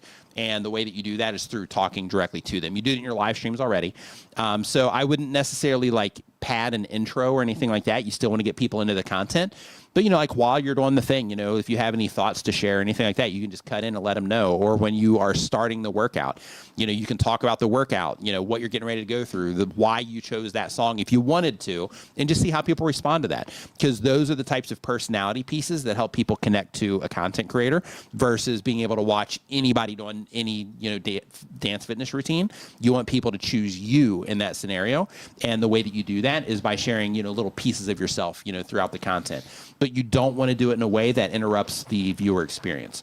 So that's why you wouldn't want to pad it on the intro, with the exception of I'm giving context to what it is that I'm getting ready to take people through. So, for example, let's say you start something and, in your video, you're in like a dance studio, because I've seen some of those to where you're in a dance studio, to where in the video it opens up and you're like, hey, I'm in a dance studio right now, but you can do this at home. All you need for this is a chair, blah, blah, blah. And you give some instructions there, and then you get into the content, right? Like those types of things. And then while you're actually making the video, you can mention things like, yeah, when I first started doing this particular movement or this exercise, it was kind of hard for me. But, after I, did it for a couple of weeks, it got a lot easier. And, sharing those types of vulnerabilities are also things that, can help people connect as well. So if you are trying to, grow that group of people that know, like, and love you, the creator, in addition to the content, then yeah, I would definitely try to insert some of that stuff, but not at the expense of the viewer experience. Letting your personality shine. Letting your soul glow. Letting your soul glow. Letting your personality shine on video, even just a little bit.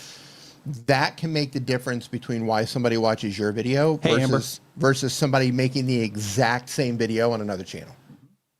So yeah, put it out. I didn't know that you didn't speak in your videos. I didn't know that. I would definitely try it. How's it going, Amber? Also says thanks to Daniel for the warm welcome. Mm-hmm. Love it. Daniel in here giving warm welcomes. Mm-hmm. Yeah, he's the warm welcomer.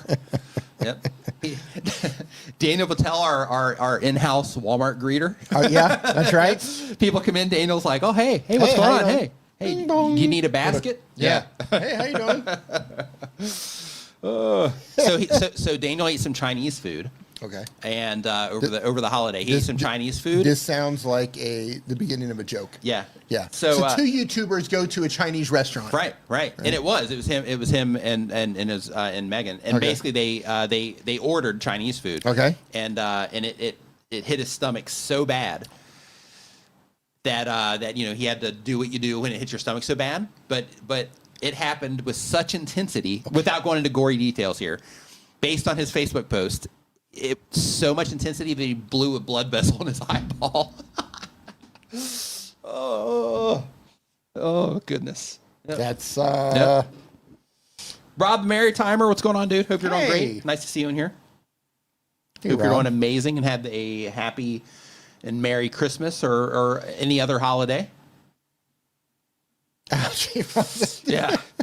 Yep. Yeah, that's probably a bit much in terms of the details there, but Rob, it looks like he lost a fight with an optometrist. It does. Yeah.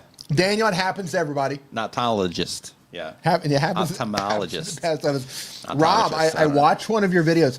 So in case Rob doesn't know, because he pops in here every now and then, I have my habit where I wash dishes in the evening. I'm the dishwasher. Yeah, you are. I'm the dishwasher, but I enjoy it. It's kind of like a Zen thing for me, right? I relax while I wash dishes.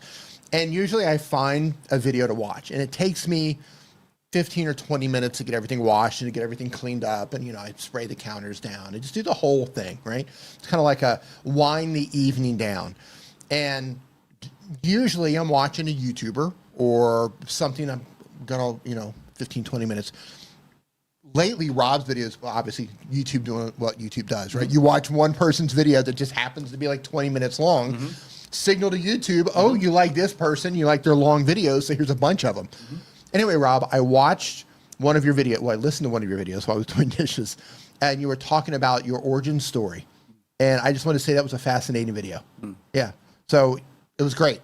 I love when creators talk about, just where they came from and the things that they've been through. He owned a hosting company. It's smart branding too. It's smart branding. No, Yeah. I mean, it makes that connection. But he owned a hosting company. Nice. Yeah, and it was just interesting. Yeah.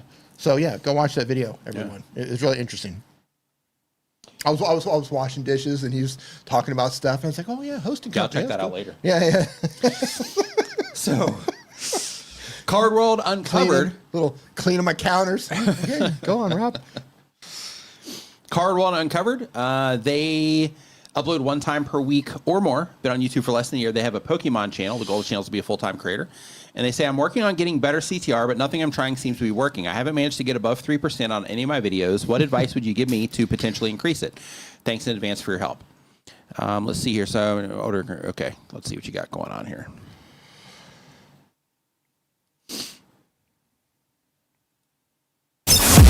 If you're enjoying the show, remember to give it a thumbs up and share it with a friend right now. Valentine Station says, what did he title it? It was something about his backstory. I don't remember exactly what the title is. But if you go to his channel, when the stream's over here, you'll be able to see. It's something about his backstory. It's good. It's a great story. So let's see what you got going on here. Okay, so so your click-through rate is low. So I would definitely just kind of compare your click-through rate right here because you do have that nice strong focus on the Pokemon card on this particular one. And just look at this one, but you said it's low. So I opened all of my Phantasmal Flames packs off camera. Okay, so right out of the gate, when you are coming up with your video ideas, the very first thing that you should think about is, 1, is this a good fit for my viewers? But 2, the next thing you should think about is the way that I'm going to package this in terms of the thumbnail and title. Is it going to be compelling and make somebody feel like this is something they should check out now compared to, something that, they can just check out later. So right now I opened all my Phantasmal Flame packs off camera, which this is okay. But right here, you have like the camera icon and, why did I do this? Like none of that really matters, to the viewer. I think this thumbnail by itself would be more impactful if none of this stuff over here on this side was even here. And if you were a little bit, centered up over here so that basically you and the Pokemon card are the main focus of this thumbnail. Maybe even cutting your hand out in the Pokemon card, which I'm guessing you already did, and just moving that whole thing over a little bit so just the focus is on like, hey, Pokemon card and that's it. I would definitely do that. But when it comes to the title itself, another thing that is really important when you are starting a channel, and really this is always something just to consider, and, it's different. And you can get views when you are saying I opened all of my you can get views like that, but this type of thing is more effective when it comes to channels of known creators, right? So for example, I'm sure that because you make this type of content, you're familiar with Deep Pocket Monster. So if you know Pat's a known person in this space, and when he does, I opened all of, whatever, then he's got a bunch of people that already know him, they love his content, and they are going to be the people that kickstart that video, right? So because of him using the I opened all my Phantasmal, blah, blah, blah, like he can really leverage that in a way that's beneficial because he has that, built-in audience and a ton of people that have seen his content and know who Pat is. And they can expect that it's going to be good content because they've experienced it before. Where in your case, you might not necessarily have that, we'll call it, street cred yet. So because of that, I would make sure that right now you're focusing the framing of your content more towards the viewers themselves. Like, for example, how can I do this around Pokemon? So basically, Phantasmal Flame packs. I can't believe what I found. So even though it's still framed around you, I can't believe what I found, or this Phantasmal, Flame pack, surprise me wouldn't be compelling enough. But the idea that I'm searching for here is basically a way that you can make this more interesting to the viewer. Because right now I opened all my Phantasmal Flame packs off camera. That's like, okay, well, it's informational, so you're heading in the right direction, but there's nothing about this that's like, oh, okay, I got to check this out and see what happened, right?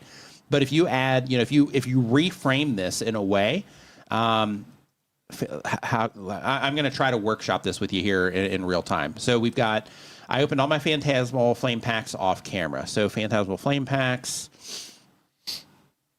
You wouldn't believe what I found inside of my phantasmal, however you say it, flame packs. Something like that is a little bit more impactful because there you are suggesting that you found something interesting. Now, keep in mind, it has to be relevant to the video, but you're suggesting that you found something interesting and you're opening up what's called a curiosity gap, which makes somebody feel like, oh, can't believe what I found in my phantasmal flame packs. I wonder what they found. Right. So what you're doing there is you're trying to fill in that gap, and it gives people a reason to click. So when you're, framing up your videos and deciding on how you're going to package things, just start thinking of things through that lens in terms of if somebody were to see this on a homepage, what would make this video I need to see this versus a video that, is just kind of, informational for those people. I would focus on that right now for trying to increase your current click-through rate. Other things is, when we get into this, when we go down here. So here, you do have the Pokemon stuff in the thumbnail, and at large sizes, like where this is zoomed in right now, you can see that, the Pokemon is in there if you look real hard.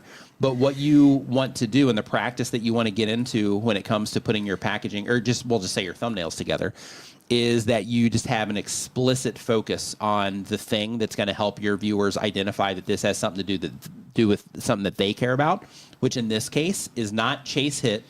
It's not the question mark. It is the Pokemon stuff, right? So you want to try to make all of that the biggest thing in the thumbnail right now. And then here, same thing, right? I would just focus more on the imagery itself. I like that you have emotions in here. All of that is good. But I would just make sure that, like I would even A/B test this without the worth it on there. And then with just the Pokemon thing on there. So I'd have one version that's exactly what it is so that you have something to compare it to.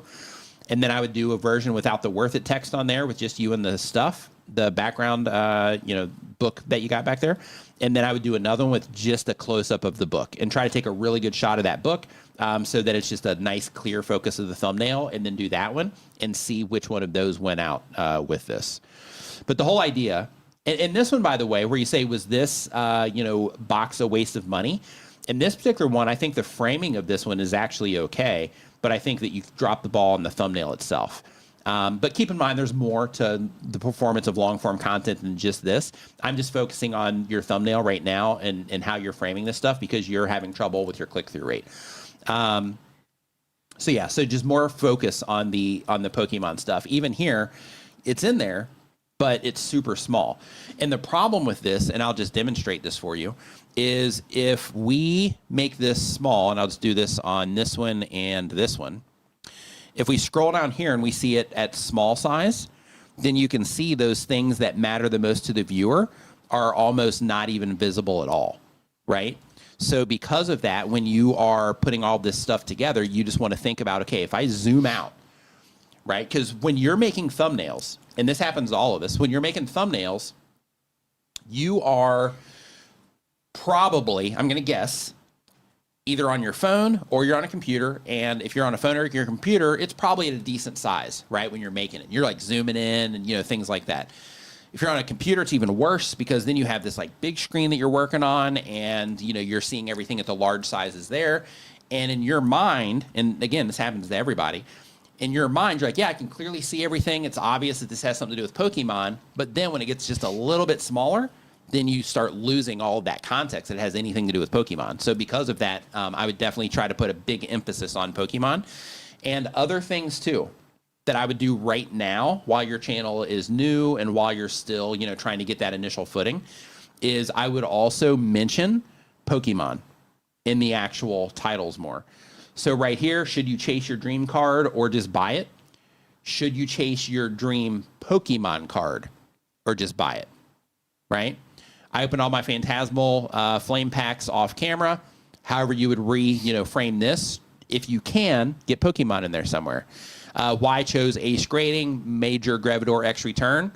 If you can put Pokemon in here in natural language, then I would do that there. Can one more booster box complete my Mega Evolution set? Can one more booster box complete my Pokemon mega evolution set. The reason you want to do this is because in addition to the imagery, in addition to YouTube knowing, what's in the video itself, you're also giving their system additional context on who this might be for based on the title of the video itself, which carries a lot of weight when it comes to, their system. It's already like watching your videos and listening to your videos and all that stuff, but just giving it that extra context can also be helpful for their system and for the viewers. And when the viewers see that, then when you make mistakes like this, where you are, putting the focus on the wrong thing, then that can help, kind of carry some of that weight for you.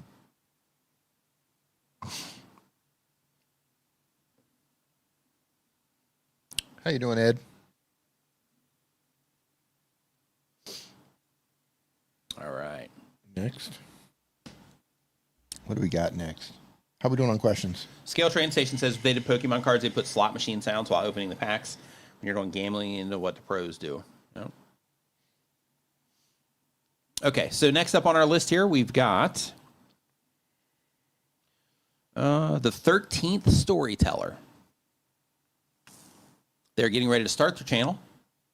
They do entertainment content. The goal of the channel is to connect with others who like what they like. And they say, I understand that I have no description. However, it's not exactly sure how to describe my channel. I will be in costume doing, and doing live horror story, scary story readings. I haven't started because I'm waiting for the rest of my costume to get in. So if you mean the About Me page of your YouTube channel, what you want to do is you want to think of what you're going to be offering on the channel, which it seems like you are doing horror story, scary horror story readings. So if that's what you're going to be doing, then make that very clear on your YouTube channel. So you want to think about what you're offering, and then you want to wrap what you're offering into a value proposition, which is essentially a short statement, even better if it's just like a short sentence that explains what it is that you do on your YouTube channel. If you want to explain past that, you can. But summarizing, this is what I offer on my channel, is what you want to add to that video description or to the About Me page. So like on my channel, for example, the way that I summarize mine is I help content creators thrive on YouTube, right? So it's just super easy to say. If somebody says, hey, what's your YouTube channel about? I know exactly what to say to them. So being able to, focus people in on that, and then putting that in your About Me page or in your channel art or wherever it is the thing that you want to do with your description, your About Me page description. They're going to have spooky. Keep in mind. Spooky story reading. Mm-hmm. Keep in mind also, there's one thing as well, and I'm just going to pull up because you have a channel listed here, so I'm just going to see if you have an actual channel here too. Okay, so not yet. So another thing to keep in mind is if you look here, and everybody should just be mindful of this. So right here you have the 13th Storyteller, and then 13th Storyteller, but none of this gives the viewer any context. So if they watch a video, they're going to get some context there, but when they go and they explore your YouTube channel, you want to confirm with them that they're in the right place and that you have more of that content to offer. So because of that, this little area right here, take advantage of this. Right now it just says more about this channel, which is like the default state, I believe. But when it comes to this, you have a certain character limit. Off the top of my head, I can't remember what the character limit is on that, but you want to look at this after you fill in your About Me page, and then you want to say, before this cuts off at the more, is it clear what it is that I'm offering on the channel? If the answer is yes, then you're doing the right thing. If the answer is no, then keep working on that until you can fit what it is that you're offering into that little section right there, because right now you're not giving context anywhere else in terms of what it is that you offer. So it's super important that you do that. David Matney, thanks for the super chat. Appreciate it. Says, how important are hashtags on YouTube Shorts, best practices? So you can use hashtags in YouTube Shorts if you want to, but it's not going to make a difference. If you want to, if like in your case specifically, because you do real estate content, what I would do is I would take whatever hashtags that you are considering using. Like for example, it might be Omaha or something like that. And then I would drop it into YouTube search, and then it's going to show you the hashtag box. Click into that, and then it'll show you the videos that are showing up for that hashtag. If you see other shorts there that are, towards the top and that they are on topic of what it is that you're going to be making your content about, then use those hashtags, because that is a way that people can find you. But one thing to consider is, if you're using Omaha, is there a lot of people, clicking on that hashtag to find more content about Omaha? And there may or may not be, but if you use that hashtag, it gives you the option to also leverage that traffic source also. And in your case, that's important because you're using YouTube for leads. So in that case, you're giving yourself the opportunity to show up in one place that you might not be showing up if you don't use, those particular hashtags for people. Midnight Men is 4x4. Thanks for the super chat. Super chat. Thanks to you both for the stream. Could I buy a Zoom call with you both someday to go over my channel? I'm in the off season, so I'd like to work on my channel. So right now, just as a heads up, inside of Tuber School is cheaper than 2 calls with me. So because of that, if you are interested in something like that, you'd be better off joining Tuber School than getting 2 calls with me. Let's see here. But I know if you are looking for that, because right now I'm focusing everything on Tuber School for that kind of stuff. If you are interested in that, Roberto Blake, I'm not sure if he's still in here or not, but I know he does do like one-on-one calls like that as well. Daniel's still doing them too? I think Daniel's in here as well. So yeah, Daniel does them, and Roberto Blake does those. So reaching out to them, they might be able to help you there as well. Let's see here. So next up on the list, we've got Silver Fox Forest Designs. What's up, Silver Fox? Uploads when he has time, does art, drawing content. The goal of the channel is to have fun. And says, are there any rules to music types with videos? How important is music in a video? Is it better in the background or used to carry the content through emotion? The answer to that is yes. So when it comes to music, it's different. One thing, this is one of those nuances of understanding who it is that you're targeting, right? So when you're building out an avatar for your YouTube channel, one of the things is that you are, Roberto's here still, and he mentioned that he prefers one-on-one calls. So he's in here right now if you want to hit him up. So when it comes to music and YouTube videos, like when you are designing your avatar for your YouTube channel, when you are figuring out okay, what's the general age group that I'm trying to reach here, that can help drive the music decision. So for example, if you're going for a younger crowd, then you might want to use, a certain type of, vibe. If you're going for an older crowd, you might want to use a certain type of vibe. If you're going for a younger crowd with a certain type of content, you might want to use a different vibe when it comes to the music, that kind of thing. So when it comes to music, just matching that with who it is that you're trying to reach can be beneficial if you're going to use music. And in addition to that, sometimes music helps a video, sometimes it hurts a video. So experimenting with it for the people that are watching your videos and see if you can find a pattern, if people respond to it more than others. A few ways that you can use music, like you mentioned, in terms of helping it carry the content and helping to build up a particular moment in the video and things like that. Adding emotion to parts of the video, that sort of thing, is a really great way to use music. And some of that is universal. So for example, if you are trying to build up emotion, then in that case, that emotion can hit if it's a younger person or an older person watching the video, because you're designing the sound around the emotion that it expresses, right? So in that case, it can be a little bit more universal. But when you are choosing your background music, though, I would just think about, okay, this is what I'm offering. Does it make sense for the music to help carry this for what it is that I'm offering, or are people just wanting what it is that I'm sharing without all of that stuff attached to it? But yeah, music can absolutely be advantageous though, but it can work against you too. So it's important that you experiment for your audience and really just sit back and think it through. Like, for what I'm offering, is music going to be a complement to this, or is it going to be a distraction from what it is that I'm trying to put together here? And another part of this is, you say also the swear word updates. Does this extend to music? Not that I would use that kind of music, but others might. So when it comes to using music with profanity, that is, a personal choice. YouTube isn't going to necessarily penalize you for that. But the choices that we make around our content, people, respond to those choices. Some good, some bad. So, swear word, using music with swear words in them, could cause some people to not respond well. So, keeping that in mind. But you might not care about those people. You might want to be in front of the people that don't care about that, right? So, you might, use it for that purpose. But so you've been trying to find tracks that go with the flow of the image, but not sure if that works. I want to do more voiceovers, but have a noise-filled house, limited time, and it's flu season. So really quick, D, when you're in a noise-filled house. A noise-filled house, okay. What do you recommend for audio? Depends. Because this is a common problem. I know this is a common problem for people. It is a common problem, but it depends on what the noise is. A noise-filled house could mean many things. That could mean screaming children running around, pets barking. You're close to a train station. You have open windows with a freeway outside your house. Your neighbors mowing the lawn. Mm-hmm. So it can mean a lot of different things. Hey, really quick. Yeah. Maze Gaming says, what sites for free music do you recommend without copyright? We have a service you can use called creatormix.com. So you can check that out. That has an option for you. They've got, how many hours of music in there?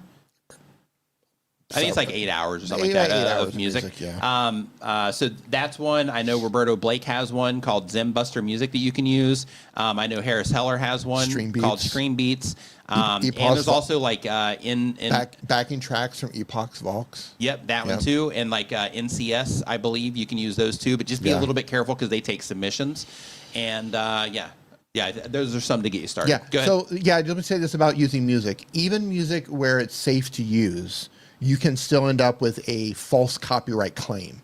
So make sure that anyone where you're using your music, you have a license to get that music. Our license is in the footer of the website, creatormix.com. So if you do have a false claim or there's an issue, when you go to dispute that claim, you can attach the license to that. Because there are false claims that happen, and there are some scandalous people out there that try to claim people's music and they don't have the rights to do it.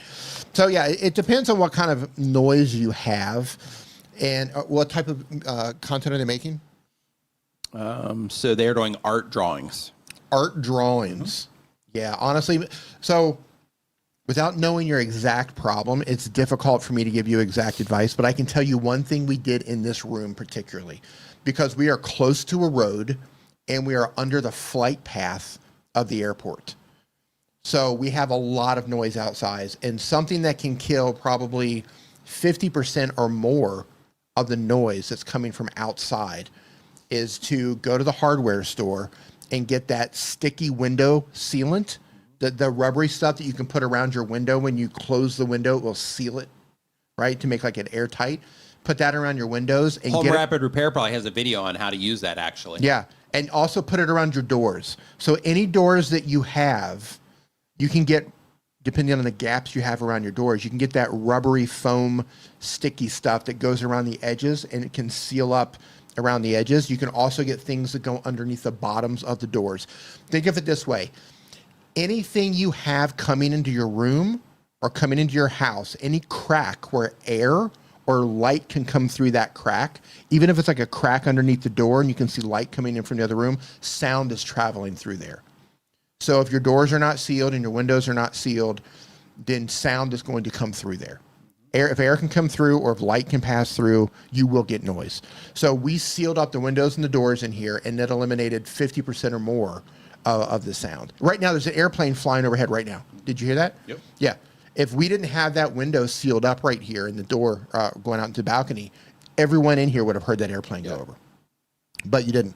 So that will get rid of a lot of the sound, is just sealing the doors, sealing the windows. Other things that you can do, and I don't know what your budget is, but you can get sound blankets and hang them. Like say if you have noise coming from another room, you can get sound blankets and you can hang them over your door inside of the room that you're recording in, and it will also reduce some of the sound coming through. So if you seal the door up, you put a sound blanket in front of it, that's going to reduce some of the sound. You're not going to get rid of all of the sound. This is what I was waiting for. What? Homekeeping Channel says it right here. It says they're 3 minutes from the airport and under 2 flight paths, so I use Adobe Enhanced. That's what I was waiting for. Yeah, like when I asked. Oh, I was getting this is good though. Yeah, Hold on. Good. Yeah. Hold on. I'm going to keep going. No, it's good. I'm going to keep going. Yeah. The microphone type that you're using can make a difference. If you have a dynamic microphone, lots of dynamic microphone options out there. They work the best when you are directly in front of the microphone or speaking off to the side of the microphone, and they tend to reject a lot. Here, let's test this out here. I'm going to mute Nick for a second. I'm speaking directly into the microphone, and I'm going to mute Nick and go ahead and speak to me. So first of all, you're going to hear this. You're going to hear how my voice is coming through, and you're going to hear what. To you right now. Okay, so here I am. I'm talking to you in my normal voice that I would be talking into the microphone right now. And then as he is pulling this microphone around, I'm still far away, so I don't know exactly how this is going to go without knocking the roadcaster off of the thing. So I'm going to get a little bit closer too. But we'll see as he is going through this process of turning it back around, how it ends up kind of canceling me out a little bit. Okay, so you just heard how a dynamic microphone generally will reject a lot of the sound that's coming from behind it. So if you have a noisy room on the other side, position yourself to where the noise is going to be coming from behind the microphone.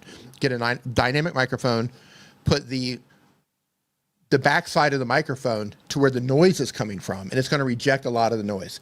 If you make the mistake and the microphone is pointing towards the noise, it's going to pick up a lot of that noise. So microphone placement is going to be another one of those. So you can do all of those things, and then, like, who said that about Adobe Enhance? Who said that? Homekeeping channel. Homekeeping channel. And then when you're all done with that, seal it up, sound blanket, dynamic microphone,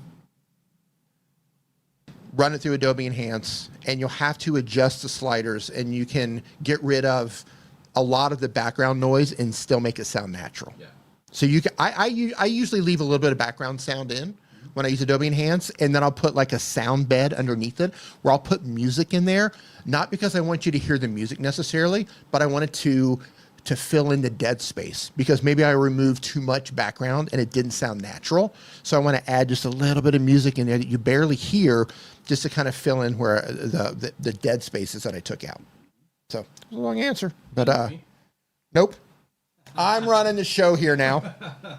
Okay. Yeah, they say that's Rode mic that they used just now. Yeah, so these are called Procasters, Rode Procasters. We've had these for a long time. Like, this one's pretty beat up, actually, but they're, I mean, they sound pretty good.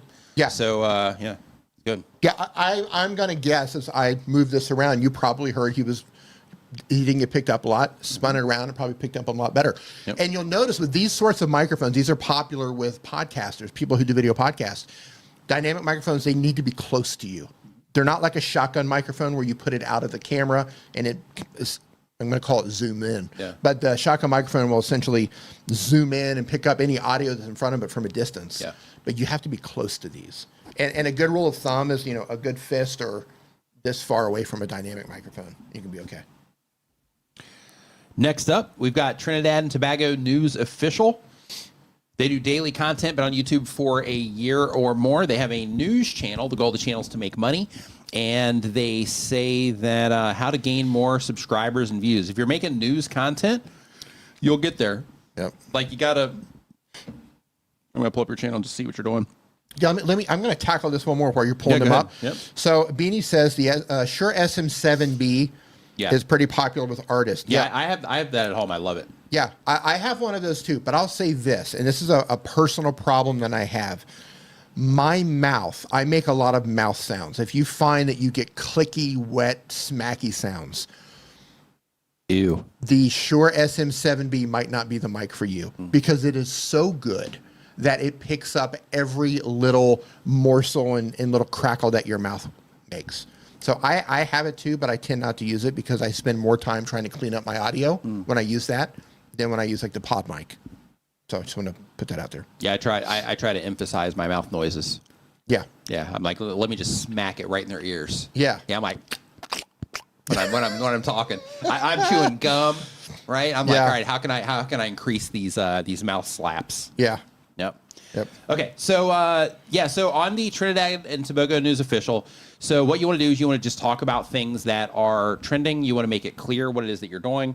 So, for example, because you're doing news content, you have an opportunity here that you that a lot of people don't have when it comes to making content, and that opportunity is that you're doing, news, which is this is what's happening right now, right? So because of that, just making sure that you're very clear on the titles themselves and making sure that everything that you're doing is news, right? So here you're doing like the lights. So if this is some event that's happening there, then in that case, getting very specific, not just Tobago Lights, but if it's an event somewhere and you're trying to be the news source for that, instead of making it Tobago Lights, be very specific about, what it is. Same thing here. Forgive our trespasses, says Scotland. Just being specific of, what's happening there. And if you are focusing this on, what this person is saying, if that person is a known person in politics there, then, use that person. Hop on Wikipedia, find images of that person, make sure that you go and you look at the licensing section inside of basically for every image on Wikipedia, if you click into it, down on the bottom of that image, it's going to have a little licensing information. When you click into that, it's going to tell you if you need to put anything for your description or whatever in order to use it. Sometimes you don't, sometimes you do. But with those, you need to make sure that you are, giving credit if it's due, but you can use that as a way to find images of politicians and stuff like that to use without, much headache. But yeah, so here you have like drone footage sparks security concerns. I don't know if this person is a known person or if it was the topic that had this one moving, but the kickboxing, impresses. I'm not sure if that is really like news or not compared to, something like this. But if it is, then, just making sure that you're very clear on what's going on, within all of this stuff. But yeah, just clarity, making sure that you're using the right images and making sure that you're just on trend. So one thing that you can do is for your area that you're making this content in, you can go to trends.google.com.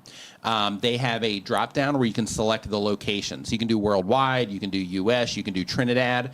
And when you select that from the list, then it's going to show you the things that are trending in that area. If you have a news channel, that should be as soon as you open your browser every day, that should be the first page that loads up. And then from there, just go and make videos on things that people are looking for around the news, and make sure that your titles are what things are looking, or what the things that people are looking for around the news that are trending. Somebody mentioned something about gum. One of the things that I do for my mouth noises, because I still have them, right? I use the pod mic at home, and I find that just the way the built-in EQ curve is and the frequency response of the microphone, it gets rid of a lot of the mouth sounds that I make, versus the SM7B picks up everything. It's insane. But one of I was watching some videos. I was trying to figure out how to get rid of mouth sounds and clicks and whatever. And of course, there's plugins and stuff to reduce that, but they're not perfect. Right. Some of the voice actors say that they chew gum. I had to look it up, the name of it. It's called xylitol. So they get chewing gum with xylitol in the gum, and that keeps your mouth hydrated. They sell it at 7-Eleven here. Yeah, I know. I got some. Oh, okay. I got some, yeah. So I think I've got some in the car. Yeah. So what I do now before we record, I'll chew gum with xylitol in it, sugar-free, for 5 minutes or so before I record, and stay hydrated. Nice. And that's a good tip. I didn't know that it did that. Yeah. And that gets rid of maybe 50% of the mouth sounds by default. Wow. And then the pod mic will get rid of maybe an awesome hack. I didn't know that. Nice. And then the pod mic will get rid of maybe another 25+% of it. So I still have to go in and edit some out, but it gets rid of a ton of it. Yeah. So next up, we've got Indie Voice is the next channel here. They do bi-weekly content, but on YouTube for a year or more. They do game reviews and indie promotions. The goal of the channel is to be a full-time creator. And the question is, what do you recommend when it comes to creating thumbnails? Because I haven't been able to create eye-catching thumbnails, so do you think that I should use AI or something? Learn, Photoshop, or Canva? Canva. Go to Canva. Yeah, so I would say go to Photoshop, but but a lot of people are Canva fans as well. Yeah, I'm gonna say if you don't have any experience with graphic design, I would say go to Canva, because they have loads of templates that you can choose from. But I'll tell you this: if you're using a template from Canva for a thumbnail, keep in mind that a lot of them are not YouTubers making thumbnails. They are graphic designers that are making thumbnails, and they load them up with all kinds of crap that you don't need. They'll put little subscribe buttons on there and bell notifications, and they'll put tiny little text. Get rid of all of that stuff. Yeah. Just focus on, a couple of words that you want to be on your thumbnail. Erase all the other text that they put on it. Yeah. They load that stuff up with nonsense. Happy holidays, Film School Dad. Hey, happy holidays. Yep, Canva. Yeah, that's the downside of like using that kind of stuff. And, if you get like a thumbnail designer off of Fiverr and they make something to where it's like, hey, this like looks pretty, but like because they're not YouTubers, it's like, I don't really know, like I don't really know what to focus people on because I'm just trying to make something pretty. Yeah. Yeah. Hey, Road Reality. Happy holidays to you too. Yeah, that's a problem. Hey, Road Reality, what's up? That's a problem of graphic designers in problem. And I don't want to throw any graphic designers under the bus. But just because you can make something look visibly appealing, that doesn't mean it's going to win the click. Right. Right. And the thumbnail has to be good. Your idea has to be good. Right. And then the whole packaging has to work together. Right. Renee in the house. What's up, man? Happy holidays to you as well. Hope you're doing awesome. Yeah. Happy holidays. But I want to learn Affinity. Learn Affinity. Yeah, learn Affinity. Yeah, you can use Affinity to make it. There's also like websites like photop.com, which is a online Photoshop. Here's why I don't recommend Photoshop. Okay. Okay. I do recommend Adobe Enhance. I do recommend that. And I think Premiere is good. I think Audition is good for audio. But if you cannot get into the Adobe family, I think you're better off that way, because they have, like, if you go into Adobe and you pay for stuff and you try to cancel, like some people are just getting dinged with just crazy fees. Like, oh, we're going to charge you. They're charging people like all this extra stuff for like trying to cancel. I just think that's really terrible. Yeah. I've never tried to cancel. So, yeah. Like I'm on the opposite. I'm like, the way that I look at it is if you get into the Adobe family, if you get into the Adobe family of products, it gives you pretty much everything you need. It does. So because of that, as long as you pay your Creative Cloud subscription, like a good customer, then in that case you don't have creatively, as long as you're willing to learn the different software that they have, like you can accomplish pretty much anything you can imagine with Adobe products. Affinity is free now. Affinity is free. Right. So I would say this: if you're my opinion, which is different. I still use Photoshop, but there's also the workflow side though. There's the workflow side, right? So Affinity is free.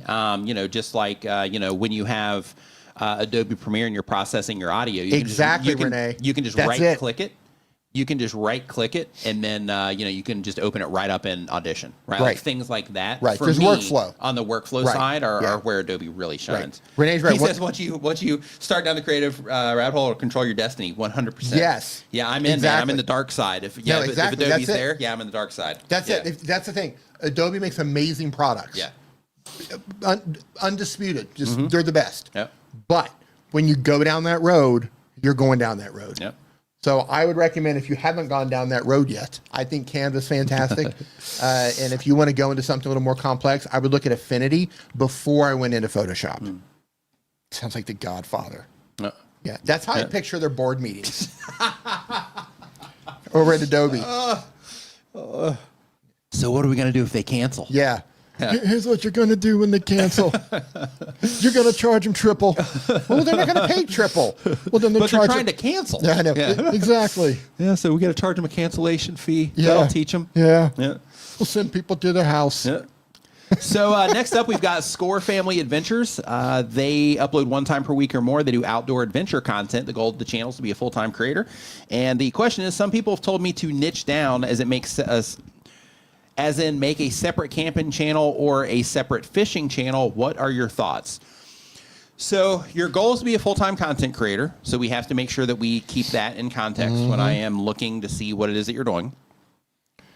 One thing I can tell you is when it comes to being a full-time content creator, running multiple channels, especially, when you are currently at 417 subscribers, I would focus on a channel right now until you, get, until you get that one moving. And then once you get that one moving, what you're going to learn from this channel, you'll be able to apply to another one if you decide to start another one. So I would just keep that in mind, because managing 2 channels, like, it's hard enough, as you know, just keeping one channel moving. So when you throw another one into the mix, then it can complicate things a little bit. So because of that, just keep that part in mind.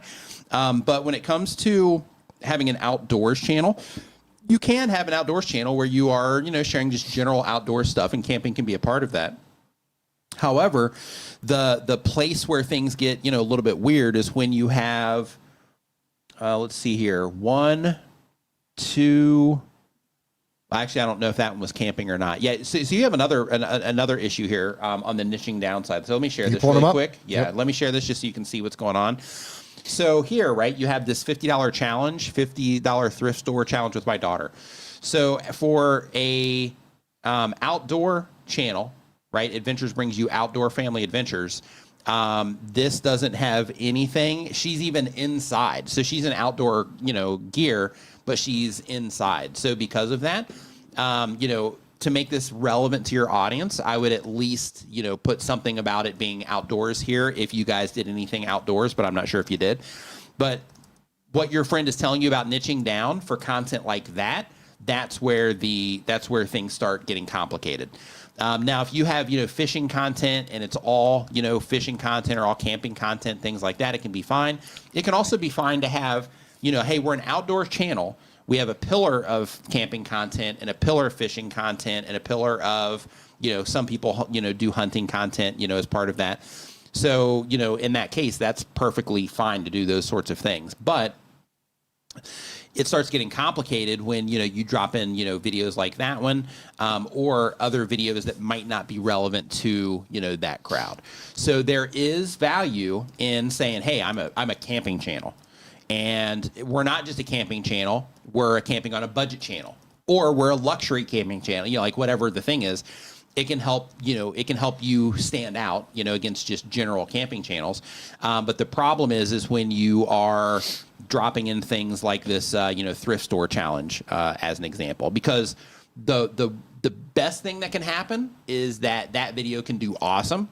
And that also becomes the worst thing that can happen, because then you are growing a community of people that care about thrift store challenges and not about camping, right? So because of that, just making sure that everything you publish on the channel is a good fit for the viewers, if you're trying to accelerate things as much as possible.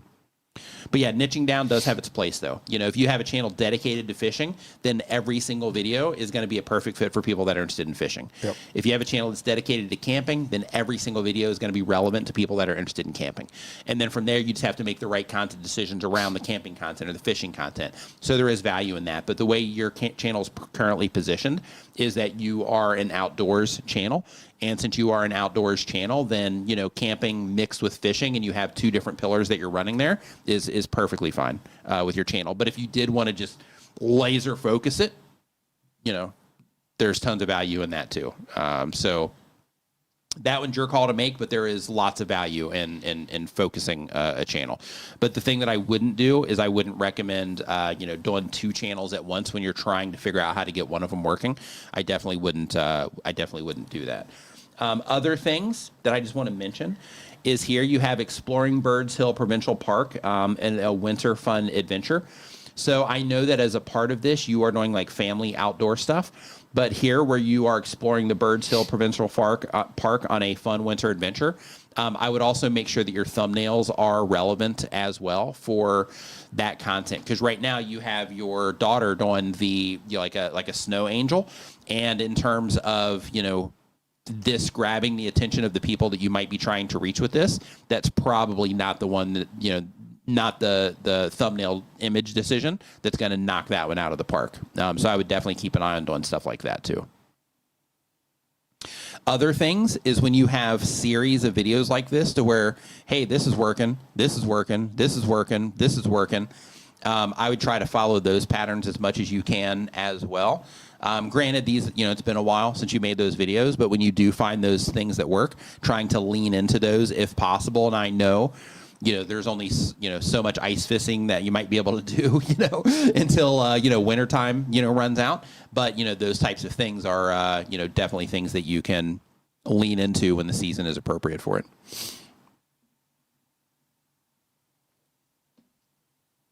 Next. Manager's Mike, thank you for the super chat. Appreciate it. Super chat. Appreciate it. Build and Fix with Mooney. What's going on? Hope you're doing great. Let's see here. Next up. Jordan says, can you talk about podcast channels? What about? What about them? So the Jimmy Cheese channel is the next question that we have on our list here. They upload one time per week or more. They do soccer videos, vlogs, and a supporter channel. Wonder what that is. The question is, over the summer, off season, I didn't publish any videos. Now I'm getting around 10% of the reach and views, but still good feedback from those that do see it. I am aware that my content is time critical due to match interest. I really want to brush up and reach more people and find my identity. My main competitor, friend, is crushing it, but does so much, and it's not something that I can keep up with. Sometimes we don't have a match, so I may not post. Okay, so one thing to keep in mind, if your friend is able to do a bunch of stuff and you are not able to just due to time restraints or whatever the thing might be, it's important to not directly compare yourself with your friend. And the reason for that is because if they have the time / energy / budget / anything, the help, the team, like anything else involved, that might make it more possible for them to do the thing, then they are not, like I wouldn't compare yourself to them. They're your competition if they make the same type of content, but I wouldn't compare yourself to them because that can be really discouraging.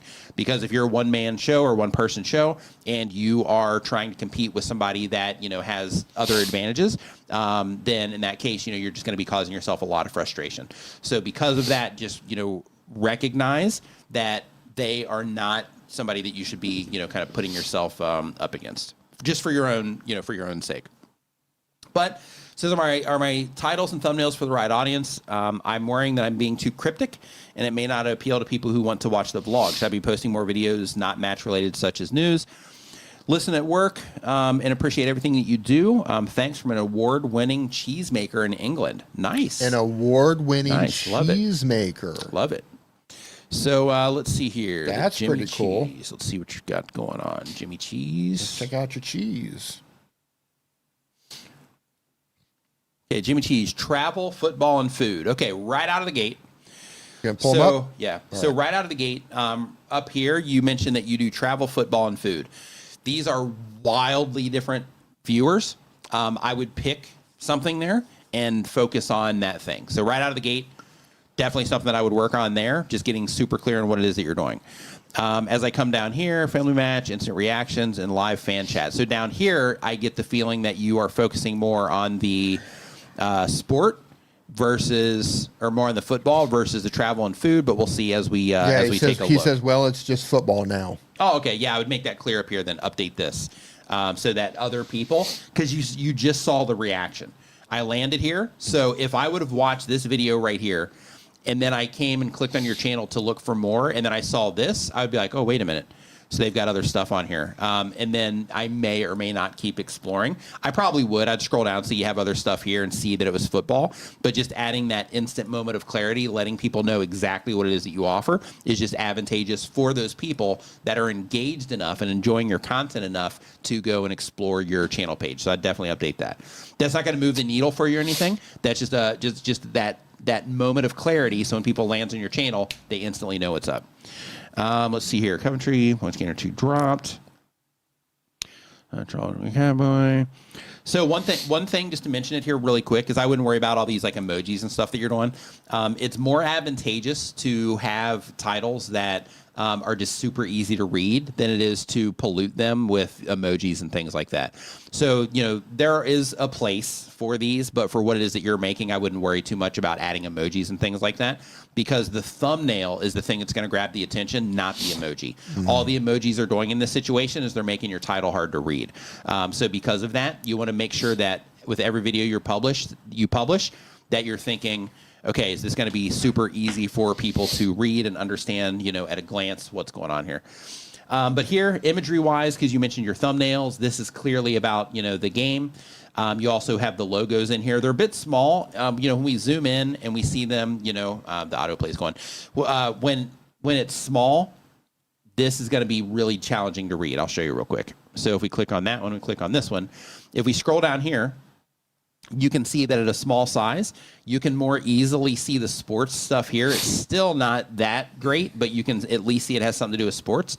But if you look at a smaller size, you can see down here that the logo imagery, it doesn't really translate well at a small size. So if you're going to leverage logos, it's helpful to, make them, just stand out a little bit more if you're also trying to, leverage that for suggested views. Home pages, these will probably be okay. Mobile feeds, these will be okay. The problem is in the places of YouTube that do show these at smaller sizes. That's where you run into, those issues. Let's see here. So other things is here. You have Saints on Fire. So because you asked for feedback about your thumbnails, another thing that you want to think about is right here. The primary focus of this thumbnail is you, when this is one where you're trying to connect with people that are interested in sports. So because of that, leveraging the sports imagery is definitely something that you want to do. Right now, we have one video here that got 1,000 views on it. Hold on, I'm just scrolling down, seeing what we're working with. We got another video down here that has 1,000 views on it, and then one here that has 2,000 views, 1.4 thousand too. Okay, just at a quick glance, one thing that I noticed right away is that the thumbnails where you're doing this panel, it looks like at least over the last 3 months, every single video that you did this 3-panel thing with, 3-panel in a word, they get over 1,000 views on them. It's interesting. Yep. So right at a glance, we can see that. So I would definitely do a lot more testing with this.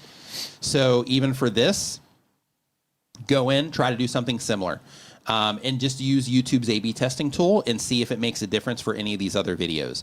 But I think that the reason that these are that these could possibly be doing better. Obviously, the topic is going to matter, right? But when it comes to this, you can see like the live action play here. Let me see if the other ones do that. Not so much on this one, though. This one has the panels, but you don't have the live action stuff. So, yeah, it could just be topics then. But I would experiment with that, though, across some of these other ones that aren't, getting the traction. But if it's timely, you have that to work with, too. But, yeah, so here's what you want to do. So for the next videos that you publish, here where you have, by the skin of our teeth, the West, whatever the name is of the area, Bromwich, looks like. Instead of doing your face with the instant reaction with the logos small, try focusing more on the sports imagery. And I would do that for every video that you're publishing here, because that's the thing that people are going to connect with when this shows up on their homepage. Another quick side tip for you is if you are going to use text in your thumbnails, I don't know if you can see this from my view or not, but if you look right here where you have the Saints on Fire thing happening there, right here, then if you look at that red, you can see how the red, it just kind of blends into the background here, right? The On Fire sticks out, but it's done in a weird font. But the Saints, it just blends into the background. Here, 4 wins in a row, blends into the background. So if you are trying to leverage the text in any way, at least make sure that the text is something that kind of stands out a little bit, so that people can easily read it. Because if you're using it and people are not reading it, or if people can't see it, then they can't read it, right? So just keep that in mind. But yeah, I would definitely play with this more in terms of like the panels. Make sure that you're focusing on sports imagery all the time. You can have yourself in it if you wanted to, put yourself like over in the side or something, and then use the sports imagery over here. But I would leverage the logos more by making them bigger, and I would leverage more sports imagery on all of this stuff. And of course, use YouTube's A/B testing tool, right? Because they give you the opportunity now where you can do all this stuff, and you can be like, hey, did people respond better to my face or the event, imagery? And by doing that at the time of publish, you'll be able to quickly start seeing, what people respond to the most, and you'll be able to start getting some like real data on, if the sports imagery performs better on average compared to the videos where you're not using the sports imagery. So we have a super chat that just came in. Super chat. How do I get my channel checked out? So with this, it's as part of the form, but basically we have a form down in the description. All you have to do is just put the channel in there. And if we get to it on the stream, then we look at it if that's the request. But since you just dropped the super chat, we'll just move you to the front here. So Bobby Loads trucking channel. And just as a heads up, because we're getting close to the end of the stream, so anybody watching this right now, do not go in super chat for us to look at your channel, because I'm just pulling this one up for that. Because sometimes, when that happens, then we'll get like a queue, and then I, feel obligated to get through them all. So because of that, don't go in super chat for us to look at the channel, because we're just going to do it on this one for now. But let's see here. So Bobby Loads trucking channel. Okay, so you're doing trucking content. Will trucking bounce back? Here, do a podcast with me. Trucking market unpredictable. Car haulers. Okay, so you're speaking to truckers. Is dry van dead? Okay, so same thing with you. So in your channel also, like you're putting a lot of emphasis on the text here, and less emphasis on the thing that's going to help truckers. This stand out to truckers. So the text you're using stands out. All that's great. The trucker imagery you've that you're got a using, good eye. You've got a good eye. You do have a good eye. Yeah, making it look good. Yeah. The trucks that you're using in the background, all that stuff is great. But just like the other channel that we were just looking at, if you look at this truck one, when it's at a small size, it's really hard to make out those trucks there. So when you are leveraging the truck imagery, which is something that I would do a lot, I would make sure that the trucks are like the primary focus of the thumbnail. Having you in here is great, but the truck right now where you're at, the truck should be the star of the show right now, with you as the secondary, just to help new truckers be able, like for your core audience, having you in there as the focus is great for the people that are already familiar with you. But what I would focus on right now is getting more new truckers in here, not new truckers, but new viewers that are truckers to be able to, instantly recognize your content when it shows up on their home pages in terms of something that they care about. By using that truck in there, because a trucker is going to be pulled to that content because it's going to be something they instantly relate to. Will Darren say yes, reaching out to carrier 4111. So you might have made this as a way to, hopefully that somebody will see this video and then share it with that person or something like that. So that might be the plan for this video. But one thing to keep in mind is when you are doing something like this, you are making content that is about you and not necessarily about the people that you're trying to serve with this content. So, you're doing truck at market is unpredictable, car haulers calling part 2, will trucking bounce back? So you're clearly adding value to the trucking community, but this is all about you, right? So because of that, I would do less of this. And it looks like you're not doing this a lot anyway, but I would just be careful when it comes to this. I'm sure that there was a reason that you did this, but I would just be careful with this because this doesn't really add any value to your viewers. Same here. So you have car hauler, calls and 16,000 per week. This is another one where focusing on the imagery of the car hauler. Okay.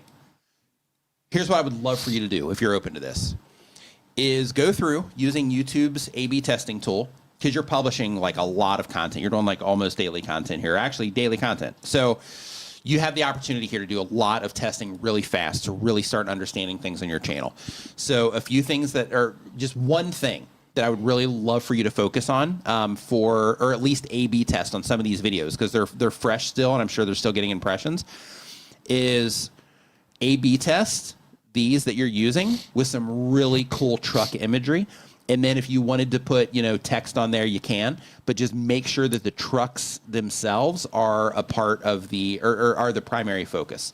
I would experiment with that and see if that improves the amount of people that are clicking on these, because you're doing the right things, but the focus is in the wrong place, right?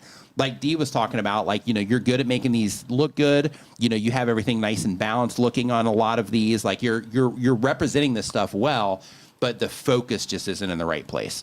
So I would A/B test more truck focused imagery on these, because the whole goal of the thumbnail, it's not to tell the whole story. It's not to, necessarily to get the person to click instantly when they see the thumbnail. It is, I'm using this to help the people that I'm trying to connect with, that I'm trying to serve with this content, I'm using this to help them identify that this has something that they care about inside of it. And in your case specifically, you can still use your text and all that stuff, but just try to make the trucks the star of your thumbnail.